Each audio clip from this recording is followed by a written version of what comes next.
Rowan Hale had 3 rules for surviving the Colorado wilderness: never light a fire after dark, never leave tracks, and never, ever, get involved with strangers. For 6 years, those rules kept him breathing when civilization had marked him for death.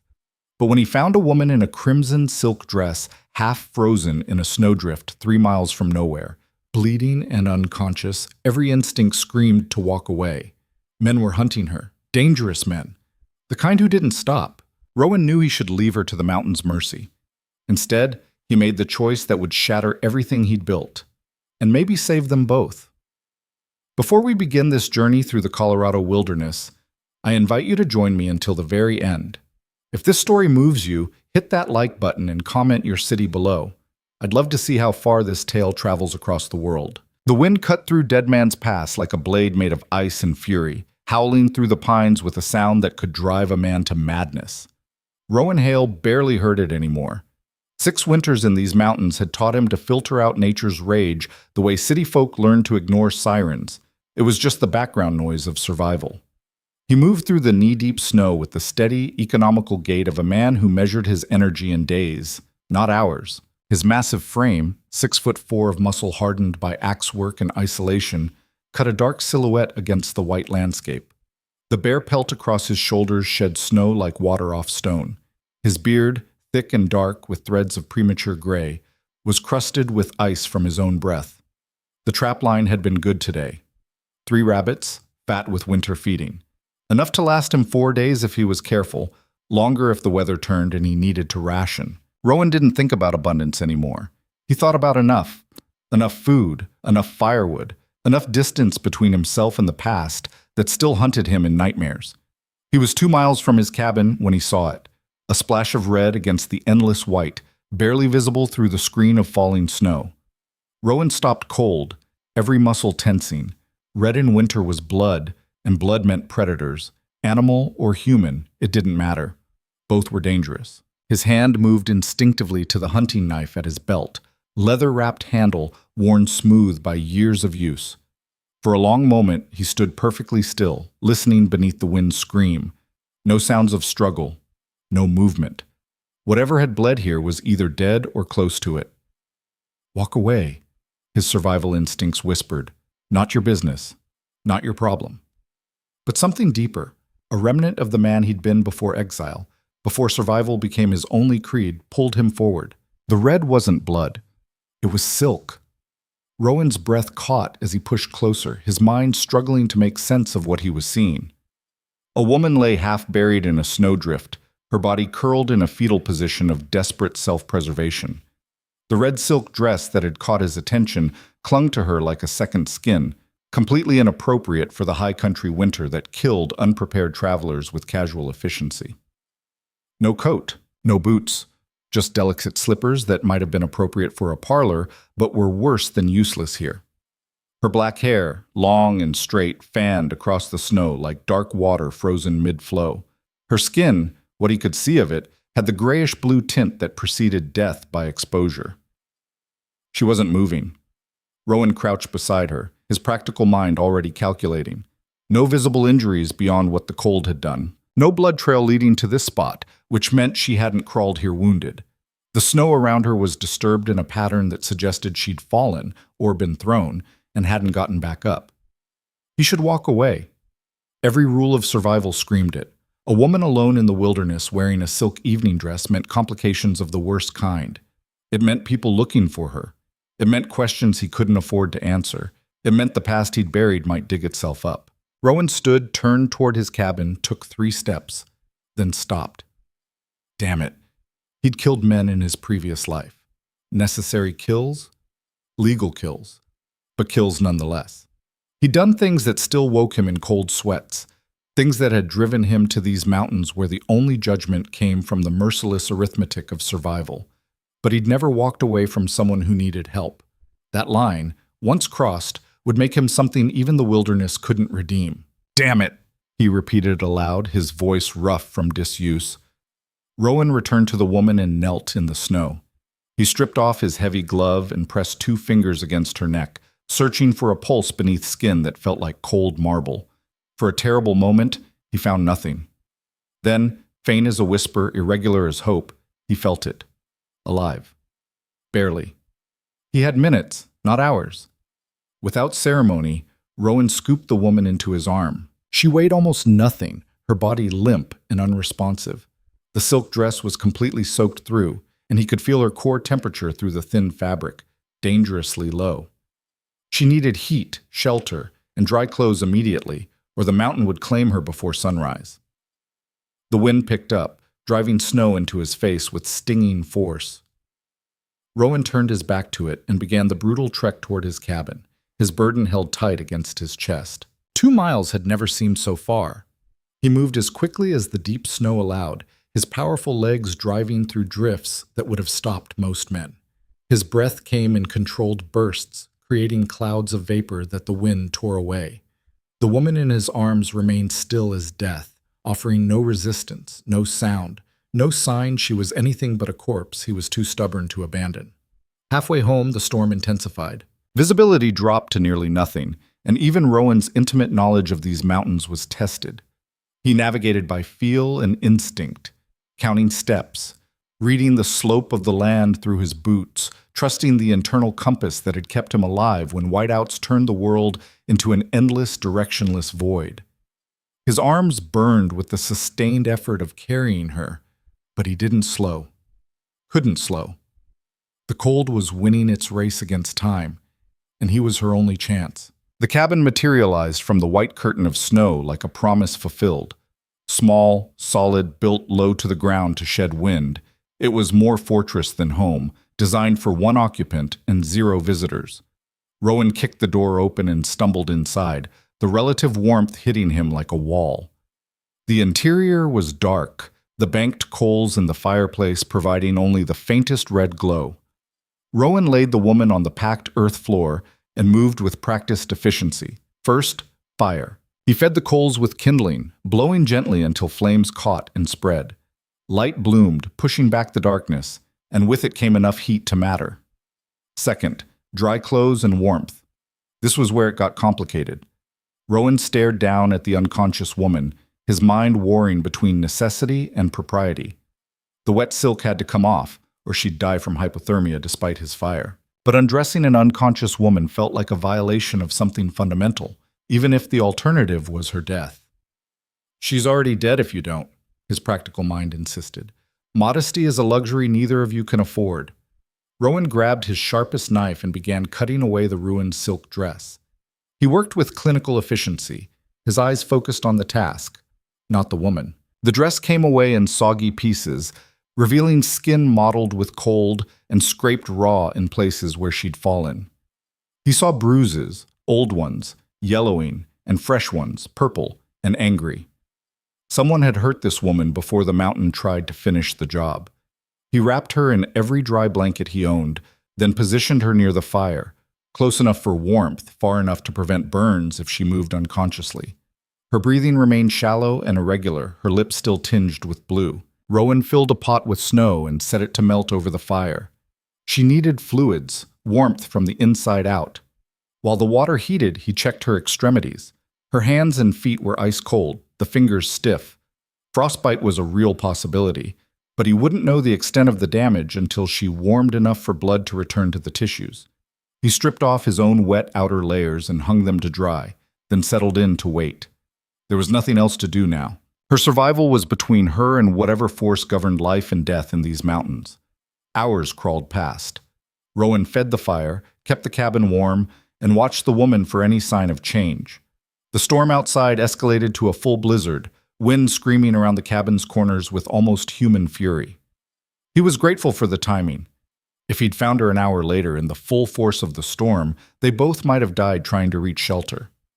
Sometime near midnight, she stirred. It was subtle at first, a twitch of fingers, a slight shift beneath the blankets. Then her breathing changed, becoming faster, more panicked. Her eyelids fluttered.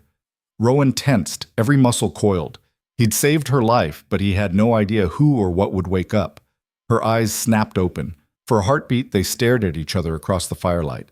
Her eyes were dark, almost black in the dim light, and absolutely terrified. She saw a massive, bearded stranger looming in the shadows of a cabin she didn't recognize, wearing rough homespun clothes and scarred hands that had clearly seen violence. She screamed. The sound was raw with terror, and it hit Rowan like a physical blow. He raised his hands, trying to signal he wasn't a threat, but the gesture only seemed to frighten her more. She scrambled backward, tangling in the blankets, still screaming, "Stop!" Rowan's voice came out harsher than he intended, roughened by years of disuse. "You're safe!" But she wasn't hearing him.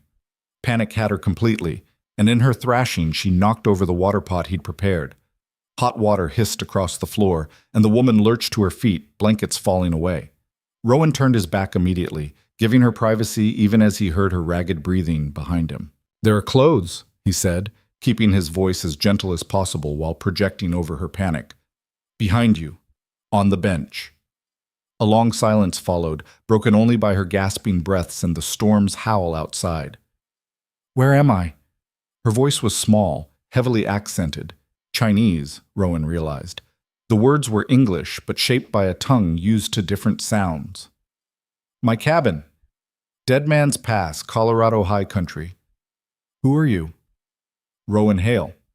I found you in the snow. You were dying." Another silence. He heard fabric rustling. She was dressing, he hoped. "You can turn around." Rowan turned slowly, hands still visible and empty. She'd pulled on one of his old flannel shirts, which hung to her knees like a dress. Her black hair was tangled and wild, her face pale but no longer blue-tinged. She'd backed herself into the farthest corner of the small cabin, putting maximum distance between them. She was beautiful, he realized with uncomfortable clarity. Even terrified and disheveled, even drowning in his oversized clothes, there was something striking about her features: high cheekbones, elegant bone structure, eyes that held intelligence beneath the fear. "I won't hurt you," Rowan said simply. "You can stay here until the storm passes, then I'll help you get wherever you need to go." "You're lying." Her voice shook, but there was steel underneath. "Men always lie."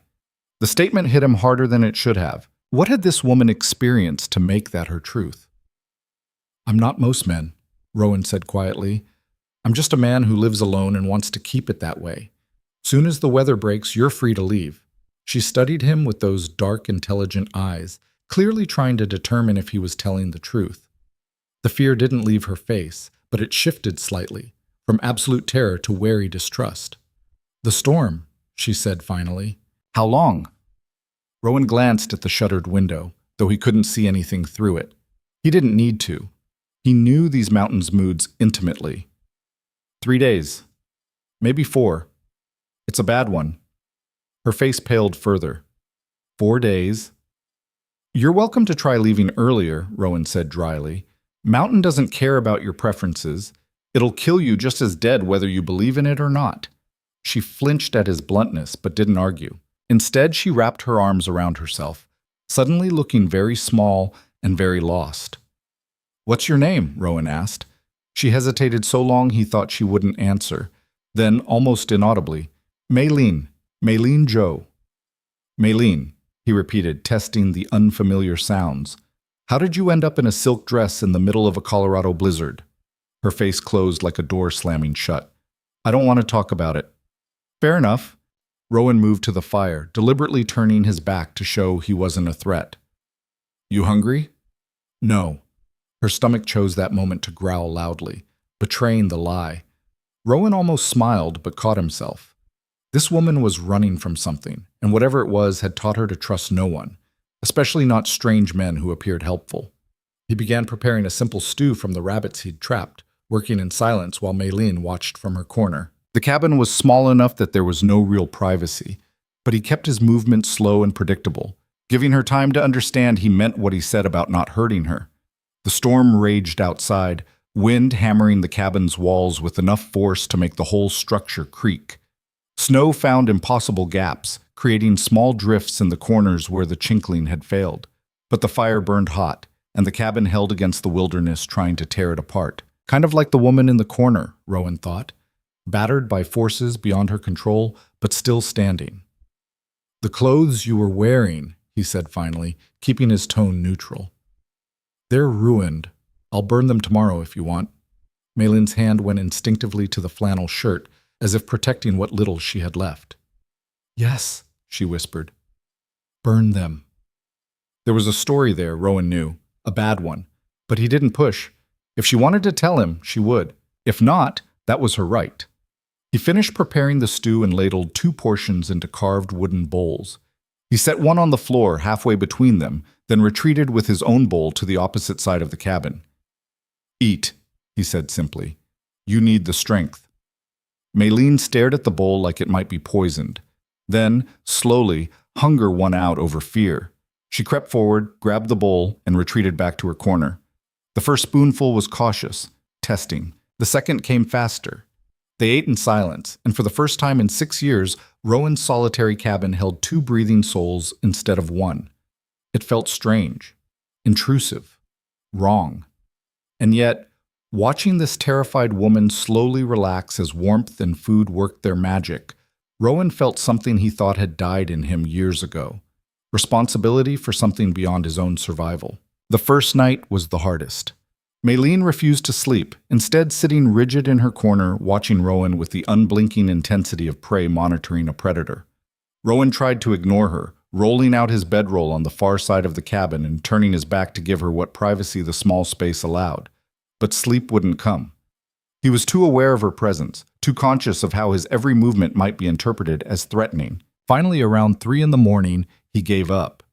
I'm going to check the animals, he announced, pulling on his heavy coat. Barn's 50 feet north. I'll be gone about an hour. He didn't wait for a response, just stepped out into the screaming storm. The cold hit him like a fist, but he welcomed it. The barn was actually only necessary every other day in weather like this, but Maylene didn't know that. She needed space, time alone to understand that the locked door worked from the inside, that he'd given her the means to bar him out if she chose. When he returned, carefully announcing himself before opening the door, he found she'd moved closer to the fire. Not much, but enough. Progress. The second day began with gray dawn light filtering through cracks in the shutters. The storm had lessened slightly, though Rowan could tell from the wind's pitch that the worst was yet to come. This was just the eyewall's edge. The real fury would arrive tonight. Maylene was awake when he stirred, watching him again with those evaluating eyes. Morning, Rowan offered. She nodded slightly, but didn't speak. He went through his morning routine, stoking the fire, melting snow for water, preparing a simple breakfast of cornmeal mush and dried berries. He set her portion in the usual spot and took his to the opposite side. You can't stay in that corner forever, he said after they'd eaten. Cabin's small, but we need to share the space. I'm not going to hurt you, and I'm not going to touch you without permission. But if we're stuck here for days, we need to find a way to coexist. Maylene considered this for a long moment. You want something. I want you to stop looking at me like I'm about to attack you, Rowan said bluntly. It's exhausting for both of us. Men always want something, she repeated, but with less conviction than before. What I want, Rowan said slowly, is to go back to my quiet life where the most complicated decision I make is whether to check the north trap line or the south one. What I want is for this storm to pass so you can leave and I can forget this ever happened. What I want is to never have to explain to another human being why I live alone on a mountain. He paused. But what I need is for you to eat properly, get warm, and survive long enough to get off my mountain. So that's what we're doing. It was the longest speech he'd made in years, and the honesty of it seemed to penetrate her defenses. She studied him with new interest. Why do you live alone? She asked quietly. Same reason you're running in a silk dress, Rowan said. Sometimes civilization is more dangerous than wilderness. Understanding flickered in her eyes. Recognition of a kindred soul, perhaps. Another exile. Another person's civilization had chewed up and spat out. The men who are looking for me, she said suddenly, they'll come when the storm ends. Rowan's whole body went still. What men? Bad men. Maylene's hands clenched in the flannel shirt. Dangerous men. Men who don't stop. Why are they looking for you? She was silent for so long he thought she wouldn't answer. Then, I ran away. From my husband. He's not a good man.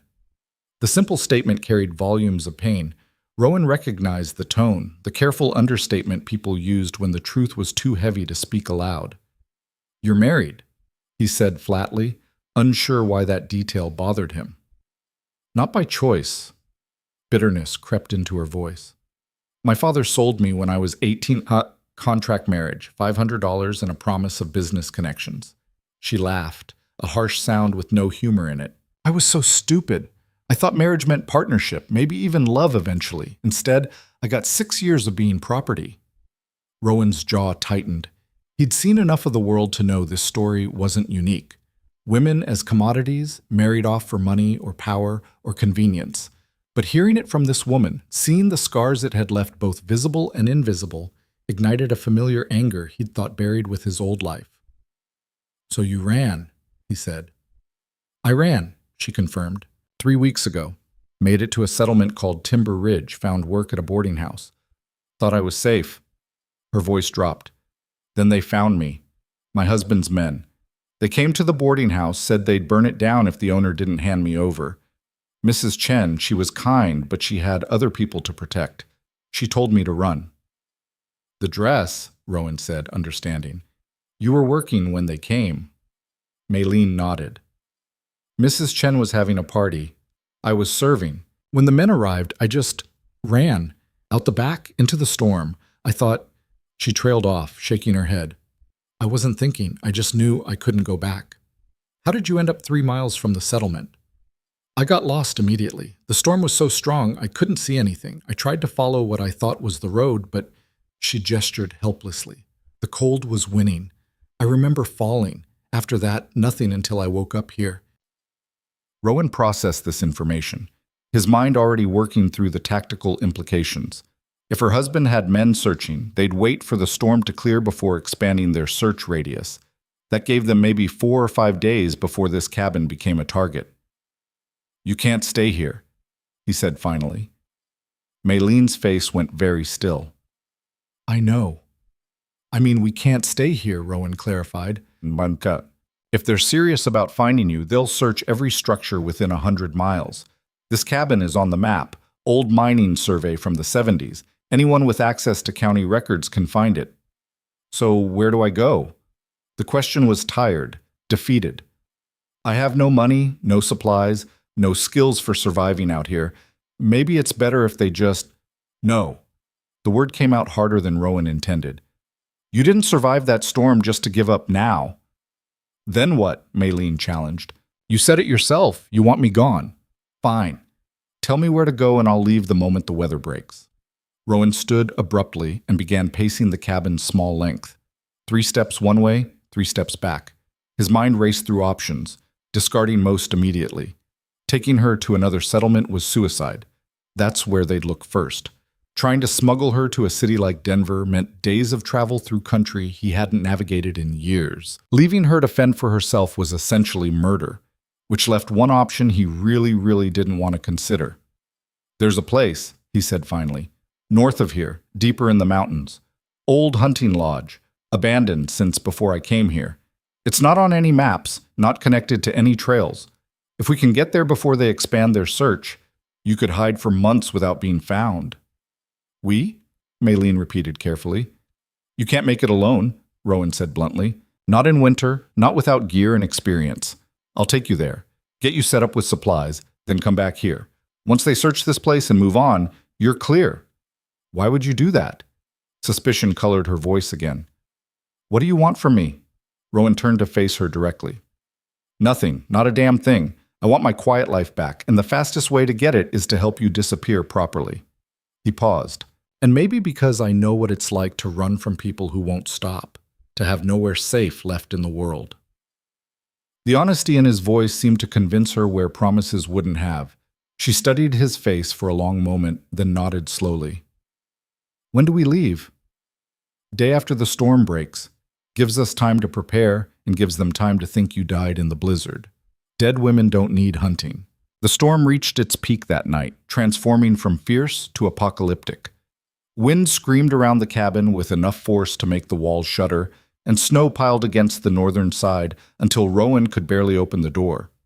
The temperature plunged so low that frost formed on the inside of the shutters, and even with the fire roaring, the cabin's corners stayed brutally cold. Maylene had finally abandoned her corner, moving closer to the fire out of pure necessity. She sat wrapped in blankets, watching the flames with an expression Rowan recognized. The thousand-yard stare of someone whose mind was somewhere else, somewhere worse.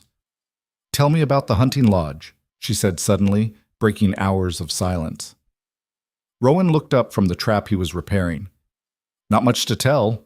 2 rooms, stone fireplace, built solid about 40 years back. Hunter named Morrison used it for a season, then died. His family never claimed it, and it's been sitting empty ever since." "How do you know about it?" "I found it my first winter here. Was exploring territory, mapping resources. Stayed there a week while a storm passed." He shrugged. "It's remote, but that's the point." "And you think I can survive there alone?" The question held genuine fear, not challenge. Rowan set down the trap and considered his answer carefully. "Not at first," he admitted. "But I can teach you enough to get by. Basic fire maintenance, snow melt for water, trap checking. You won't be comfortable, but you'll be alive." "I don't know anything about surviving in the wilderness," Maylene said quietly. "In China, I lived in Shanghai, a city. Here, I've only known settlements. The wild." She gestured to the storm outside. "This terrifies me." "Fear is good," Rowan said. "Fear keeps you careful. It's overconfidence that kills you out here." "Is that what happened to you?" The question came out before she could stop it, and she immediately looked like she regretted asking, but Rowan surprised himself by answering. "Opposite. I wasn't confident enough. Trusted the wrong people. Believed in a system that was rotted through." He stared into the fire. "I was a marshal, federal law supposed to represent justice. Found out my boss was taking bribes from the very criminals we were hunting. When I reported it, they buried the evidence and came after me instead." Maylene's eyes widened. "They tried to kill you." "They succeeded in killing my reputation, my career, everything I'd built. Death threats followed, so I disappeared before they could finish the job." He looked at her directly. "Been up here 6 years. Nobody knows where I am, and that's how I want it." "But you're helping me," Maylene said slowly, "even though it means risking your secret." "You fell in my path," Rowan said simply. "I don't have to like it to do what's necessary." They fell back into silence, but it felt different now. Less hostile. More like 2 people sharing space who understood each other's scars. "My husband's name is Liu Chen," Maylene said abruptly. "He owns gambling houses and opium dens in San Francisco. Very rich, very powerful, very cruel." Her hands clenched in the blankets. "He has a scar here," she touched her own neck, "from a knife fight. When he's angry, it turns purple." "Why are you telling me this?" "Because if his men find us, you should know what you're facing. Liu doesn't forgive, and he doesn't forget. If you help me, he'll consider you an enemy." Rowan smiled without humor. "Wouldn't be the first powerful man who wants me dead. At least your husband has to find me first." "He will find me," Maylene said with terrible certainty. "He always does. I've run before, twice. The first time he dragged me back by my hair through the streets. The second time he broke 2 of my ribs." She met Rowan's eyes. "This time he'll kill me. He told me so." The matter-of-fact way she said it chilled Rowan more than the storm outside. This wasn't melodrama or exaggeration. This was a woman stating facts about her probable future. "Then we make sure he doesn't find you," Rowan said firmly. "The lodge is remote enough. If we're careful—" "You don't understand," Maylene interrupted. "Liu has connections everywhere. He pays well for information. Someone, somewhere will see me. And they'll talk."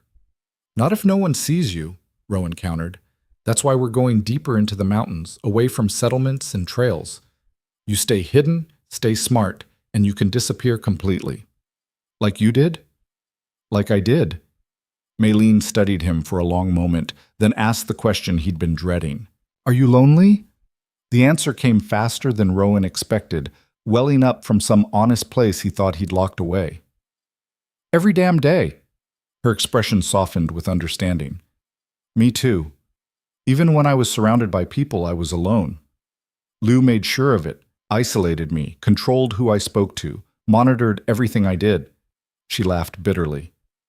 "Sometimes I think loneliness is better than the illusion of company." "It is," Rowan said quietly. "People complicate things. They need, they want, they judge. Mountains just are. Much simpler. But colder." Everything's cold up here. You get used to it. Do you? Maylene challenged. Really? Rowan didn't answer because they both knew the truth. You didn't get used to isolation. You just learned to function inside it, to build your life around the hollow space where connection used to be. The storm howled its agreement, and they sat in shared silence, two exiles finding unexpected comfort in mutual understanding. Outside, the blizzard raged on, burying the world in white. And inside the cabin, two broken people began the slow, cautious process of trusting each other with their survival. Neither knew that in 4 days, men with guns and cold eyes would arrive at this very cabin, demanding answers Rowan wouldn't give. Neither knew that the choice to help her would transform from simple mercy into something far more dangerous and far more valuable. For now, they had the storm, the fire, and each other's fractured stories. For now, it was enough. The storm broke on the 4th day, leaving behind a world transformed into crystalline silence. Rowan woke before dawn to an absence of sound so profound it felt like deafness. No wind, no creaking timber, just the soft crackle of dying embers in the fireplace and Maylene's steady breathing from across the cabin. She'd moved again during the night. Another incremental shift closer to the fire, closer to him. Not close enough to suggest trust, but far enough from the corner to indicate she'd stopped expecting immediate violence. Progress measured in feet, survival calculated in degrees of fear overcome.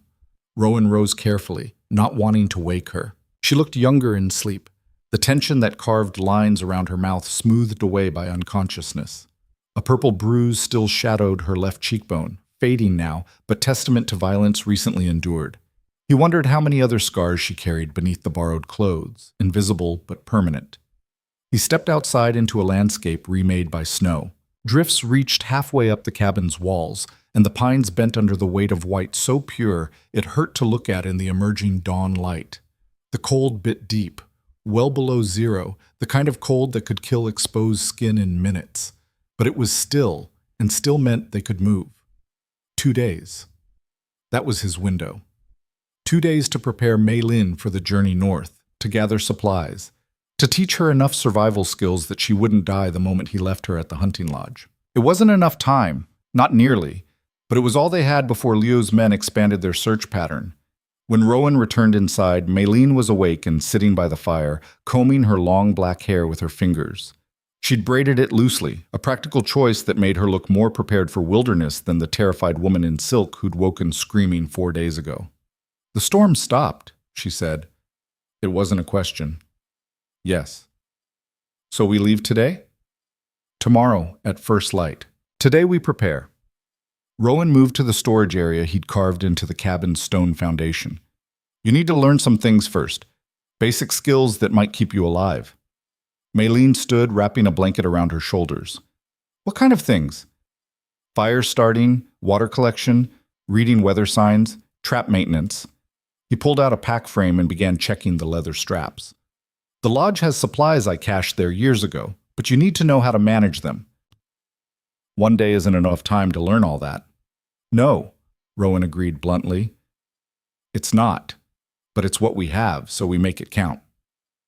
He spent the next hour outfitting her properly. His spare clothes were too large, but wool socks layered 3 deep would keep her feet warm in his old boots, and a leather belt cinched the waist of heavy canvas pants well enough to keep them from falling. She looked ridiculous, drowning in fabric meant for a man nearly twice her size, but she'd be warm. That was all that mattered.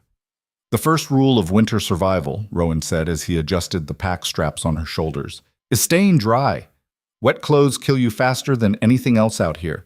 You fall through ice, you get caught in snow, you sweat too much hiking. Any of it can be fatal if you can't dry out." Maylene nodded, absorbing the information with an intensity that suggested she understood the stakes. "Second rule, never trust the weather. You can have blue skies and be dead in a whiteout 2 hours later. Always prepare for the worst." "What's the third rule?" Rowan met her eyes. "Don't die stupid. The mountain doesn't care about your plans or your feelings or your reasons. It just is. Respect that, and you might survive it." "You make it sound like the mountain is alive," Maylene said. "It is, just not in any way that cares about you." He took her outside then, into the bitter cold and blinding white. The world had become a study in monochrome, White snow, black trees, gray sky. Malin gasped as the cold hit her lungs, doubling over slightly. Breathe shallow through your nose, Rowan instructed. Warm the air before it reaches your lungs. Deep breaths in cold like this can damage tissue. She adjusted her breathing, following his example. They stood there for several minutes while her body adapted, learning the rhythm of surviving in temperatures that could kill. Fire next, Rowan said, leading her to the small cleared area behind the cabin. You'll have matches at the lodge, but you need to know how to build a fire that lasts. Not just flames, heat that endures. He demonstrated the proper structure, explaining as he worked. Tinder nest in the center, dry pine needles and birch bark he kept stored for exactly this purpose. Kindling arranged in a teepee shape around it, small twigs graduating to finger-thick branches. Larger fuel wood stacked nearby, ready to feed the flames once they established. Fire is life in winter, he said, striking a match and cupping it against the wind. Lose your fire, you lose everything, so you protect it like your own blood. The tinder caught, flames licking upward through the kindling. Malin watched intently as Rowan nursed it carefully, adding fuel at precise intervals. Now you do it, he said, stamping out the fire and clearing the area. From scratch. Malin's first attempt was clumsy. Her tinder nest too loose, her kindling arrangement unstable. The fire caught but died quickly, smothered by wood added too soon. Again, Rowan said. The second attempt was better. The third actually held. By the fifth try, she built a fire that burned steady and hot, her movements more confident. Good, Rowan said and meant it. Remember, patience with fire. Rush it and you'll be cold all night. They worked through the morning, Rowan drilling her on essential skills with the ruthless efficiency of a man who understood failure meant death. He showed her how to melt snow for water without wasting fuel, how to read the color of smoke to judge fire health, how to bank coals so they'd last through the night. What about food? Malin asked as they took a brief rest inside the cabin, warming their hands around cups of weak tea. The lodge is stocked with dried goods that should last you months if you're careful. Beans, rice, cornmeal, salt pork. Not exciting, but it'll keep you alive. Rowan paused. I'll also show you the trap line I set up there. 3 snares on a circuit you can check daily. Rabbits mostly, sometimes grouse. You'll need to supplement the stores with fresh meat. Malin's face paled slightly. I've never killed anything. You will, Rowan said flatly. Or you'll starve. Your choice. I don't know if I can. You can. His voice carried absolute certainty, because the alternative is dying or going back to your husband, and I don't think you want either of those. She flinched but didn't argue. They both knew he was right. The afternoon brought harder lessons. Rowan took her to the nearby stream, currently frozen solid, and showed her how to identify safe ice versus dangerous. He made her watch as he cut through to the water below, explaining thickness requirements and warning signs. Never trust ice you can't see through, he said, and never assume yesterday's safe crossing is safe today. Temperature fluctuations change everything. Malin knelt by the hole he'd cut, staring down at the dark water flowing beneath the frozen surface. It looked so solid. That's what kills people, false confidence. Rowan demonstrated how to test ice with a staff, how to distribute weight if you had to cross questionable surfaces, how to self-rescue if you broke through. You go in, you have maybe 2 minutes before your muscles stop working. Get out fast, get dry faster, or die. You keep talking about dying, Malin said quietly, because that's what happens if you make mistakes out here. I'm not trying to scare you, I'm trying to keep you alive. She looked at him then, really looked, and something in her expression shifted. Why do you care? The question caught Rowan off guard. He stood there, ice-cutting saw still in hand, searching for an answer that made sense. I don't know, he admitted finally. Maybe because you reminded me what it feels like to be human. Or maybe I'm just too stubborn to let the mountain claim someone I pulled from its teeth. He shrugged. Does it matter? Yes, Malin said simply. It matters to me. They held each other's gaze for a moment longer than necessary, and Rowan felt something dangerous stir in his chest, something that felt uncomfortably like connection, like caring about another person's fate beyond simple human decency. He turned away abruptly. Let's get back. Still have trap maintenance to cover before dark. That evening, As they sat by the fire eating a simple dinner of fried cornmeal cakes and rabbit stew, Maylene asked the question he'd been dreading. What if they come before we leave? Rowan had considered this possibility from the moment she'd told him about Liu's men. The cabin was defensible, but not impregnable, and he was one man against however many her husband might send. Then we handle it, he said simply. Handle it how? You said yourself they're dangerous men. So am I. The words came out harder than intended. I didn't survive 6 winters alone by being soft. Maylene studied him with those dark, intelligent eyes. You've killed before. Not just animals. It wasn't a question. Rowan set down his bowl and stared into the fire, seeing faces he'd tried to forget.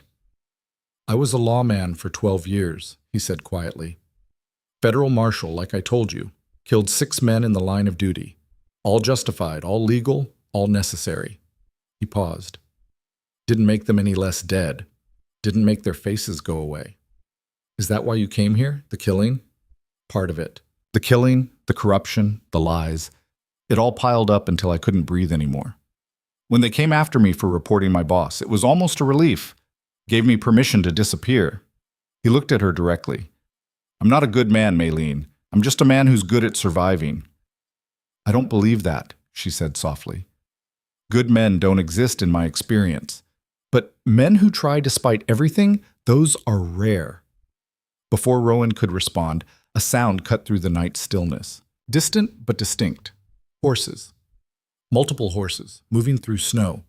Rowan was on his feet instantly, every muscle coiled. Put out the fire. Now. Maylene didn't question, just grabbed the water bucket and doused the flames. Darkness swallowed the cabin, broken only by faint moonlight filtering through the shutters. Rowan moved to the window, peering through a gap in the wood. The sound grew clearer, definitely horses, maybe 3 or 4, moving slowly through the deep snow. Too slow for casual travel, this was a search pattern. Stay quiet, Rowan breathed, barely audible. Don't move. Maylene had pressed herself against the wall, her face pale in the dim light. Rowan could see fear there, but also something harder, determination not to be taken without a fight. The horses stopped somewhere close, maybe 100 yards out. Rowan heard men's voices, muffled by distance and snow, but clearly discussing something. His hand moved to the rifle mounted above the door, fingers closing around familiar wood and steel. Minutes crawled past like hours. The voices continued, sometimes louder, sometimes fading. Rowan counted at least 3 distinct speakers, possibly 4. Armed, certainly. Professional, probably. The way they moved suggested military or law enforcement training. One voice rose above the others, sharp with authority. Fan out! Check every structure within a mile radius. She came this direction. Tracks don't lie. Rowan's blood went cold. They had tracks. Somehow, despite the storm, despite the snow, they'd found a trail leading toward his cabin. The voices separated, horses moving in different directions. One set of hoofbeats grew distinctly closer. Rowan made a split-second decision. He grabbed Maylene's arm and pulled her toward the back corner where he kept emergency supplies. Moving silently, he shifted a false panel in the floor, revealing a shallow depression beneath, just deep enough to hide a person if they lay flat. Get in, he whispered. What about you? I'm supposed to be here. You're not. Get in, now. Maylene hesitated only a second before folding herself into the tight space. Rowan replaced the panel and scattered his bedroll over it, making the area look like his normal sleeping spot. Then he lit a single candle, just enough light to seem natural, and positioned himself near the fire pit with his back to the door. The posture of a man interrupted during evening tasks, not one expecting trouble. The hoofbeats stopped directly outside. A fist pounded on the door, hard enough to rattle the frame. Open up! By order of Liu Chen. Rowan let a long moment pass, as if he were a solitary man startled by unexpected visitors. Then he called out, voice rough with manufactured sleepiness. Who's there? Open the door or we'll break it down. Rowan stood slowly, making sure his movements were loud enough to hear outside. He unbarred the door and pulled it open, letting in a blast of cold air and moonlight. 3 men stood in the snow, all Chinese, all dressed in expensive wool coats ill-suited to mountain wilderness. The leader was tall and lean, with a scar running from his left eye to his jaw. a man who'd survived violence and learned to deal it back. The other two flanked him, hands resting on pistols holstered at their hips. The leader's eyes swept the cabin's interior with professional efficiency, cataloging everything. "You live here?" "That's generally what happens when you own a place," Rowan said mildly. The man's eyes narrowed at the tone. "We're looking for someone. A woman. Chinese, about 5'3", black hair. She would have come through here about 4 days ago, during the storm." "Haven't seen anyone," Rowan said. "Been snowed in for 4 days. You're the first people I've seen in 3 months. Mind if we look around?" It wasn't really a question. The two flanking men were already moving to enter. Rowan stepped aside, knowing resistance would only confirm their suspicions. They searched with brutal efficiency, overturning his bedroll, checking the storage alcoves, even examining the roof space. Rowan stood calm and still, projecting the annoyed patience of a man whose privacy was being violated, but who had nothing to hide. The leader studied him while his men searched. "You're a long way from civilization." "That's the idea." "Running from something?" "Toward something," Rowan corrected. "Peace and quiet, which you're currently interrupting." "Funny accent for a mountain hermit. You sound educated." "I was. Then I got smarter." Rowan met the man's eyes steadily. "Look, I don't know who you're hunting or why, but she's not here. Check the whole cabin if you want, then get off my mountain." One of the searchers called from the back corner. "Found something, Jang." Rowan's heart stopped, but he kept his face carefully neutral. Jang crossed to where the man was pointing at the floor. "What is it?" "Looks like a hidden compartment. Here, under the boards." Jang knelt, running his fingers along the edges of the panel. His hand moved toward the hidden latch. "That's where I keep my money," Rowan said quickly. "What little I have. You're welcome to rob me, but it won't buy you much." Jang paused, looking up at him. "Why hide it?" "Because men like you exist," Rowan said flatly. "Men who show up with guns, demanding things, taking what isn't theirs." The two men locked eyes, and something passed between them. Recognition of shared violence, shared knowledge of what humans were capable of doing to each other. Jang stood without opening the compartment. "We're not thieves." "Could have fooled me." A tight smile crossed Jang's scarred face. "You've got a mouth on you for a hermit. Most men in your position would be pissing themselves right about now." "Most men haven't stared down enough guns to know when someone's actually planning to pull the trigger," Rowan said. "You're not here to kill me. You're here for information. I don't have any, so you're wasting everyone's time." Jang studied him for a long moment, then gestured to his men. "Let's move. He's telling the truth." "How do you know?" one of the searchers asked. "Because liars fidget. They elaborate. They try too hard to convince you." Jang looked at Rowan again. "This one doesn't give a damn if we believe him or not. That's the mark of truth, or a very good professional." "Which one am I?" Rowan asked. "Haven't decided yet." Jang moved toward the door, then paused. "Word of advice. If you do happen to see a Chinese woman wandering around, forget you saw her. Mr. Liu is not a forgiving man, and he has a long memory." "Noted." Jang and his men mounted their horses and rode off into the darkness, their voices fading until silence reclaimed the mountain. Rowan waited a full 10 minutes, listening for any sign they'd circled back, before finally moving to the hidden panel. He lifted it carefully. Maylene stared up at him, her eyes huge in the candlelight, her body trembling, not from cold, but from fear so profound it had physical form. "They're gone," Rowan said softly, extending a hand. She took it and let him pull her from the cramped space. The moment her feet hit solid ground, her legs gave out. Rowan caught her before she fell, and suddenly she was pressed against his chest, shaking violently. "I thought—" Her voice broke. "When he found the panel, I thought—" "I know." Rowan held her carefully, aware of how fragile she felt, how much trust it took for her to accept comfort from someone who'd been a stranger less than a week ago. "But you're safe. They're gone." "They'll come back," Maylene whispered against his chest. "Jang never gives up. He's Liu's best hunter. My husband sends him when others fail." "Then we leave tonight," Rowan decided.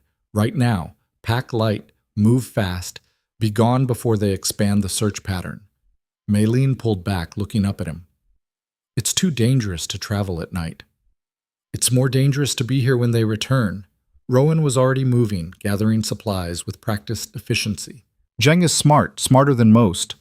He'll think about this cabin, about how defensive I got over that panel, and he'll come back. Maybe not tonight, but soon. I've ruined everything for you, Maylin said, and the guilt in her voice was crushing. Your safe place, your isolation, was already ruined the moment I decided to help you, Rowan interrupted. No point regretting it now. We deal with what is, not what we wish it was. They packed in tense silence, both understanding the stakes had just escalated beyond simple survival. Jang had seen Rowan's face, heard his voice, would remember both. If Maylin was found, the connection would be made. Rowan's 6-year exile would end, his location exposed, his carefully constructed isolation shattered. But as he helped Maylin into the heavy pack, adjusting straps across her small frame, Rowan realized something that should have terrified him, but didn't. He didn't regret it. Not the choice to save her, not the choice to protect her, not even the choice that might cost him everything he'd built.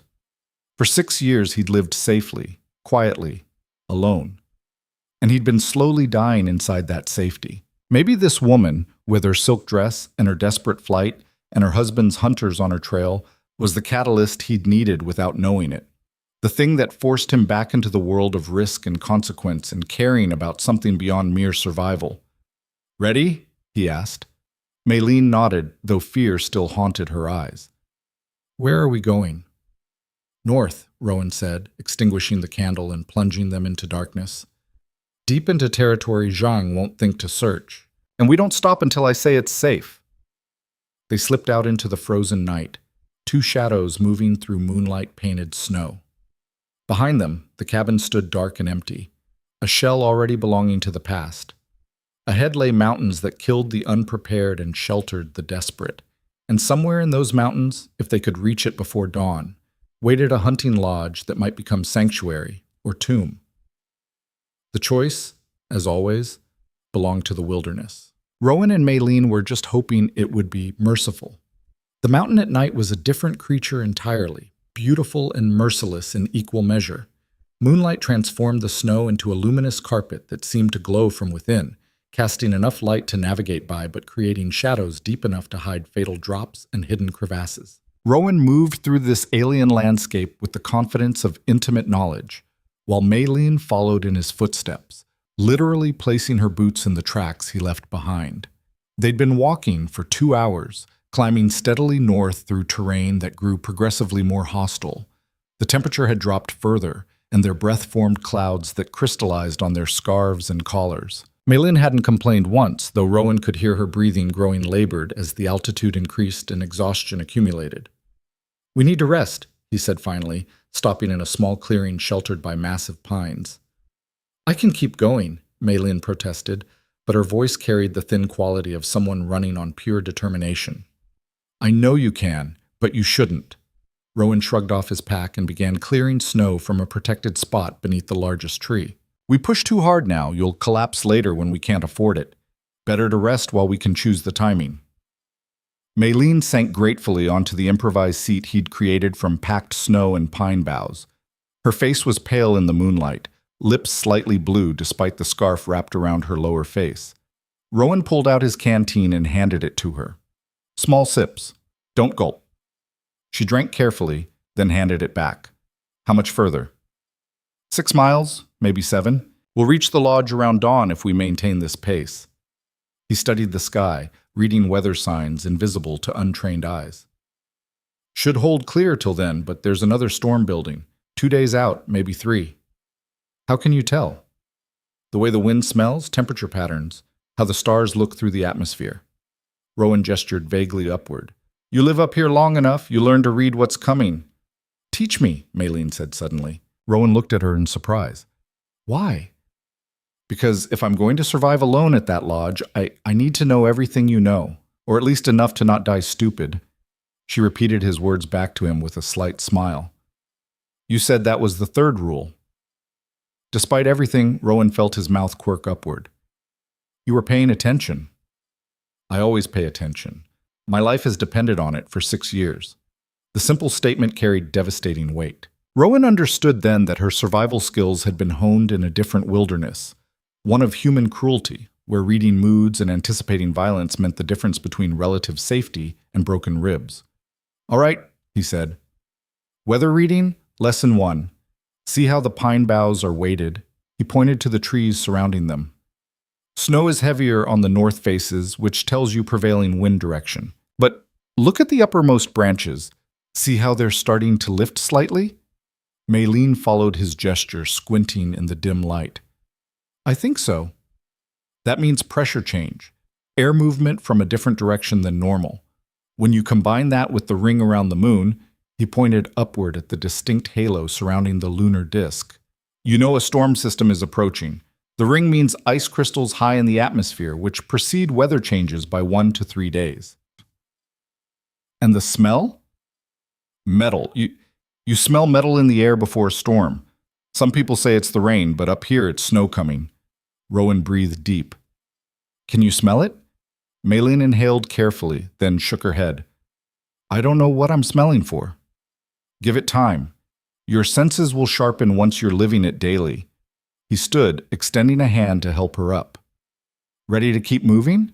She took his hand, and this time she didn't immediately let go once she was standing. Instead, she looked at him directly, her dark eyes searching his face. "Why are you doing all this?" she asked quietly. "The real reason.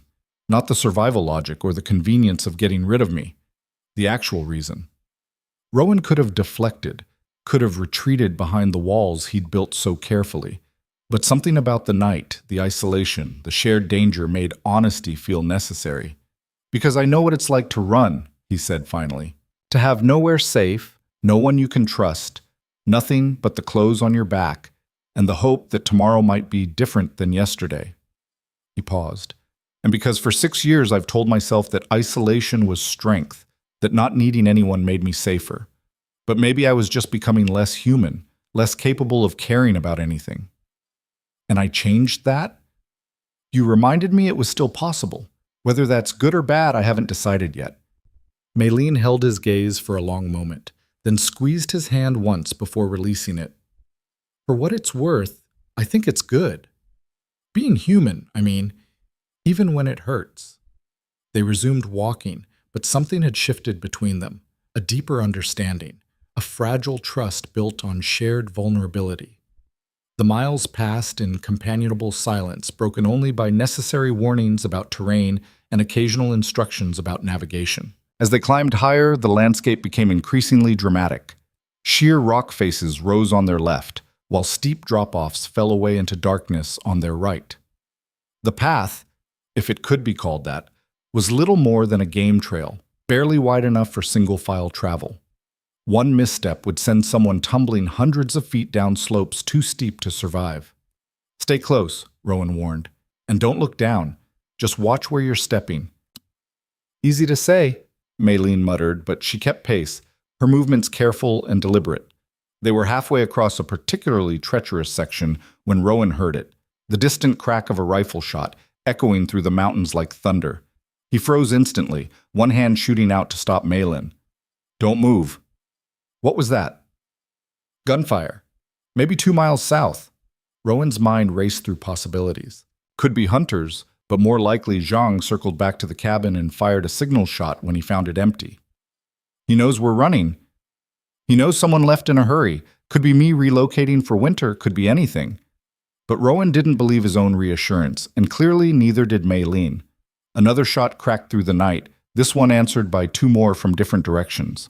Not random hunting, coordinated signaling. "They're spreading out," Maylene whispered, fear making her voice tight. "Establishing a search perimeter." "How do you know that?" "I've heard it before. When I ran the second time, they hunted me like this. Jang is military trained. He uses formations, strategies." Her hands clenched on her pack straps. "We're not just running from men. We're running from a trained tactical unit." Rowan cursed quietly. This changed everything. Casual searchers he could evade through wilderness knowledge and terrain advantage, but coordinated professionals with military training were a different threat entirely. "How many men does your husband usually send?" he asked. "For something this important?" "At least 8, maybe more." Maylene's voice shook slightly. Liu doesn't take chances. He'll have Jang leading, but the others are all experienced, violent. 8 men. Rowan's tactical mind calculated odds automatically. 1 against 8 in open terrain, suicide. But in mountains, at night, with knowledge advantage? Possible. Not good, but possible. We need to move faster, he said. Can you run? I can try. That's not good enough. Can you or can't you? Maylin's jaw set with determination. I can. Then let's go. They ran, or rather, they moved as fast as the terrain allowed, which was somewhere between a fast walk and a stumbling jog. The moonlight that had seemed so helpful now felt like exposure, painting them as visible targets against the white landscape. Every shadow could hide an ambush. Every sound might be pursuit gaining ground. Rowan's lungs burned with the effort of maintaining speed at altitude, but he pushed harder, aware of Maylene struggling behind him. Twice she stumbled and nearly fell. Both times she caught herself and kept moving without complaint. The shots had stopped, which was somehow worse than hearing them. Silence meant the searchers had established their positions and were executing their plan with disciplined coordination. 3 miles from the lodge, the trail narrowed to a terrifying degree. A ledge barely 3 feet wide with a cliff face on one side and open air on the other. Rowan had traversed it dozens of times in daylight and never thought much of it. At night, with someone chasing them, it looked like certain death. We have to cross, he said, hating the necessity. There's no other route. Maylene looked at the ledge, then at the drop-off, then back at Rowan. I can't. You have to. Rowan, I can barely see where I'm stepping. One wrong move and I'm dead. One wrong move and you stay here. Jang finds you, and you're back with your husband. Rowan moved closer, his voice gentle but firm. I know you're scared. Fear is smart. But you've already survived things that should have killed you. The storm, the cold, 4 days thinking I might hurt you. This is just one more impossible thing you're going to do anyway. Maylin's breathing was coming fast and shallow, panic building. Rowan recognized the signs. Look at me, he commanded. Not the drop, not the ledge, just me. She raised her eyes to his face. I'm going to cross first, Rowan said. You're going to follow in my exact footsteps. If you feel unstable, stop and wait until you're ready. Don't rush, don't panic. Just one step at a time until you're across. Understand? What if I fall? You won't. But what if... You won't, Rowan repeated with absolute conviction. Because you didn't survive silk dresses and blizzards and brutal husbands and nights wondering if you'd see morning just to fall off a damn ledge. You're stronger than this mountain, Maylin. You just haven't realized it yet. Something in his words penetrated her fear. She nodded slowly. Rowan turned and began the crossing, moving with deliberate care, making sure each step was clearly visible for Maylene to follow. The ledge seemed to stretch forever, every inch an exercise in controlled terror. But he'd done this before, and muscle memory guided him when conscious thought wanted to freeze. He reached the far side and immediately turned back. Your turn. Eyes on me, not down. Come on. Maylene stepped onto the ledge. For the first 10 feet, she moved well, slow but steady. Then she made the mistake of looking down. Rowan saw her freeze, saw her whole body go rigid with terror. Maylene, he said sharply, look at me. She didn't move. Look at me. Her eyes dragged upward from the abyss to his face. One more step, Rowan said calmly. Just one. Then one more after that. You're already halfway. Don't quit now. I can't move. Yes, you can. Left foot forward. 6 inches! Do it now! Maybe it was the authority in his voice, or maybe it was her own stubborn refusal to surrender, but her left foot moved forward, then her right, then left again. That's it, Rowan encouraged. Keep coming, almost here. The last 10 feet took forever, but Maylene crossed them with increasing confidence. When she finally stepped off the ledge onto solid ground, her legs gave out completely. Rowan caught her, holding her steady while she shook with released terror and relief. I did it, she gasped against his chest. Never doubted it. Liar. But there was no heat in the word, just exhausted gratitude.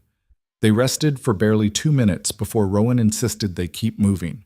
The rifle shots had stopped entirely now, which meant Jang's men were executing their search in coordinated silence, professional and deadly. The final miles to the lodge passed in a blur of exhaustion and fear.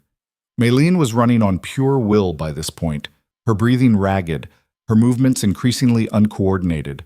But she didn't stop, didn't complain, didn't ask for mercy. The situation wouldn't grant. Dawn was breaking when the hunting lodge finally appeared through the trees, a low stone structure built into the side of a hill, designed to be nearly invisible from any distance. Rowan had chosen this location years ago, precisely because it didn't advertise its presence. Now that same quality might save their lives.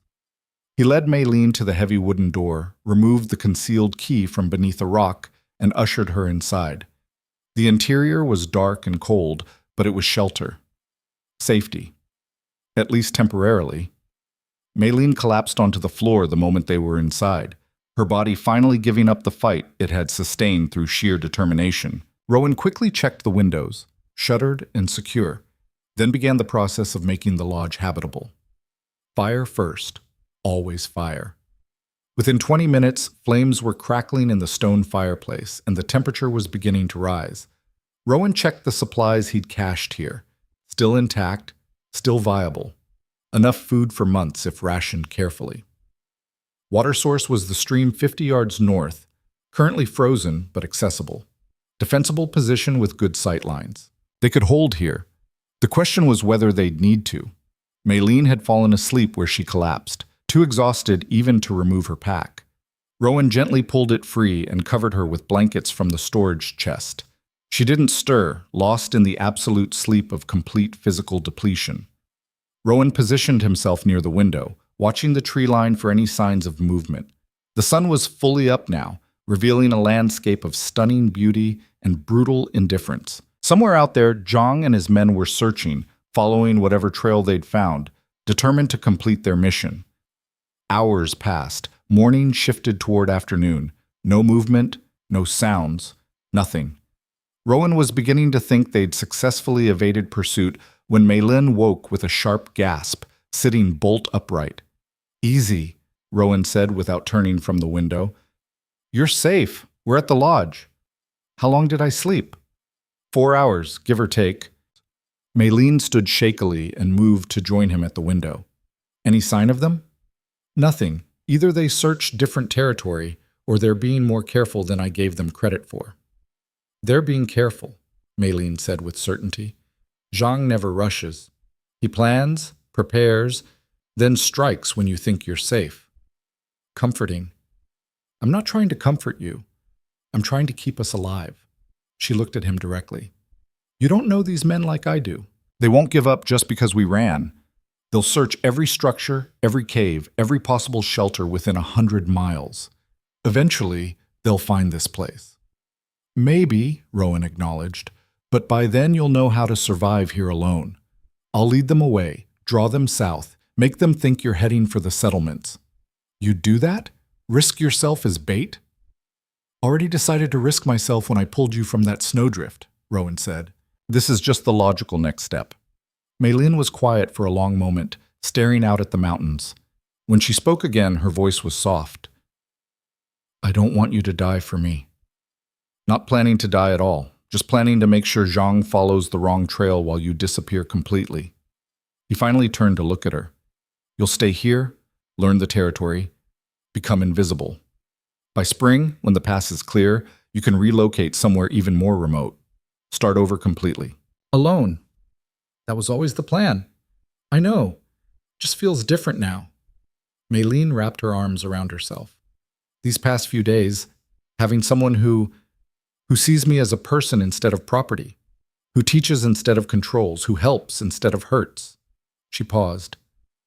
"I'd forgotten what that felt like." Rowan felt something twist in his chest, something dangerous and complicated and entirely unwelcome. He'd spent 6 years eliminating emotional attachments, convincing himself that isolation was strength. Now this woman was dismantling those defenses without even trying. "You'll be all right," he said, not sure if he was trying to convince her or himself. "You're stronger than you think.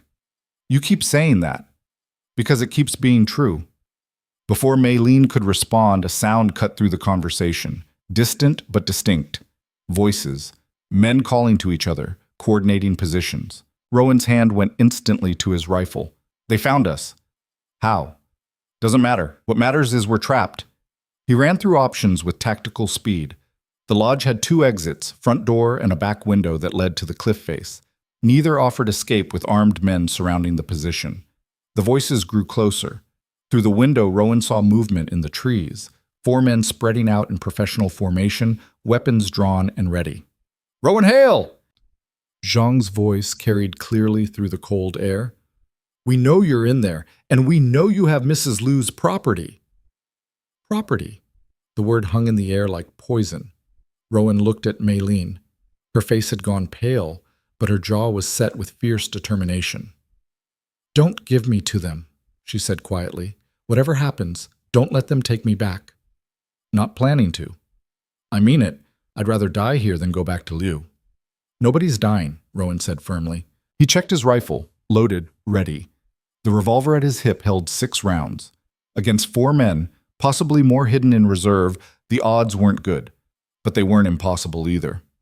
"Hail," Jang called again. "You seem like a reasonable man. Let's talk about this." "Nothing to talk about," Rowan shouted back.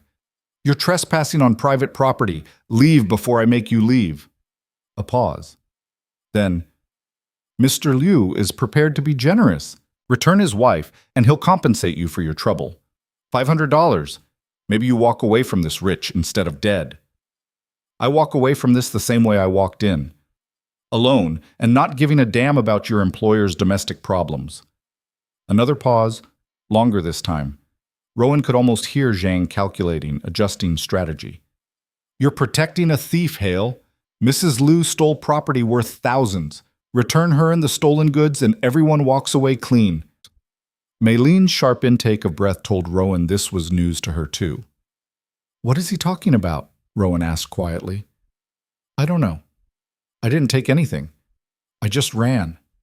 But doubt crept into her voice. Unless what?" "My marriage contract. It was in Liu's safe. I took it when I ran. Thought maybe I could use it as proof of the arrangement, maybe get it annulled." Understanding dawned on her face. "That's what this is about, not me. The contract." "Well, why would a marriage contract be worth this much trouble?" "Because it's not just a contract, it's evidence of everything Liu has done, everyone he's paid off, all the connections he's used." Maylene's eyes widened. The contract was just paper holding other papers, business deals, bribe records, compromising photographs of politicians. Liu's entire operation documented in one place. Rowan stared at her. "You're telling me you accidentally stole the evidence that could destroy one of San Francisco's most powerful criminals?" "I didn't know. I just grabbed what I could reach in the safe and ran." She pulled at her dress, or rather, the remains of the silk dress she'd been wearing, now just scraps used as inner insulation. "It was sewn into the hem. I felt the weight but thought it was just heavy fabric." "The dress you were wearing when I found you?" "Yes. The dress I cut off you?" Maylene's face went ashen. "The dress you said you'd burn." They stared at each other in shared horror. "Please tell me you didn't burn it," Maylene whispered. "I didn't burn it," Rowan said. "I threw it in the corner to burn later, which means it's still at your cabin," Maylene finished, "right where Jang is probably searching right now." Outside, Jang's voice carried a new note of satisfaction. "I can hear you talking, Hale, running out of options. Last chance to do this the easy way." Rowan's mind raced. If Jang found the dress and the hidden documents, he'd return to Liu with everything he needed. Maylene would become irrelevant, a loose end to be tied up quietly. But if the documents weren't in the dress, if they'd been destroyed or lost in the storm, he made a decision. "Jang," he called out, "you want to talk? Let's talk. Just you. Unarmed. We discuss terms like civilized people." Silence. "Then, why should I believe you won't shoot me the moment I step into the open? Because I'm a former federal marshal who still believes in law, even when the law failed me. I won't shoot an unarmed man." Another long pause. Rowan could imagine Jang weighing the truth of that statement, calculating risks and benefits. "All right," Jang finally responded. "I'm coming out. But if you shoot me, my men have orders to burn that lodge to the ground with both of you inside."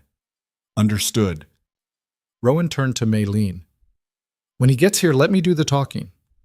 What are you planning? Something incredibly stupid that might just work.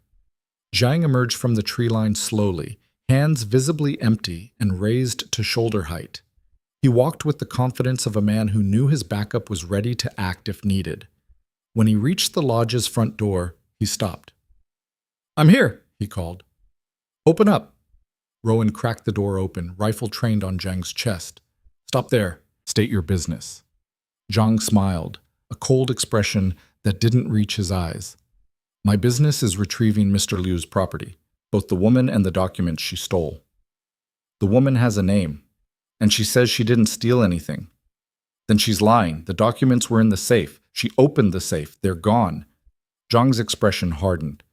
"Mr. Liu wants them back, all of them, and he's willing to pay well for their return." "How well?" "Depends on their condition. Intact and complete? $5,000. Damaged or incomplete? Less.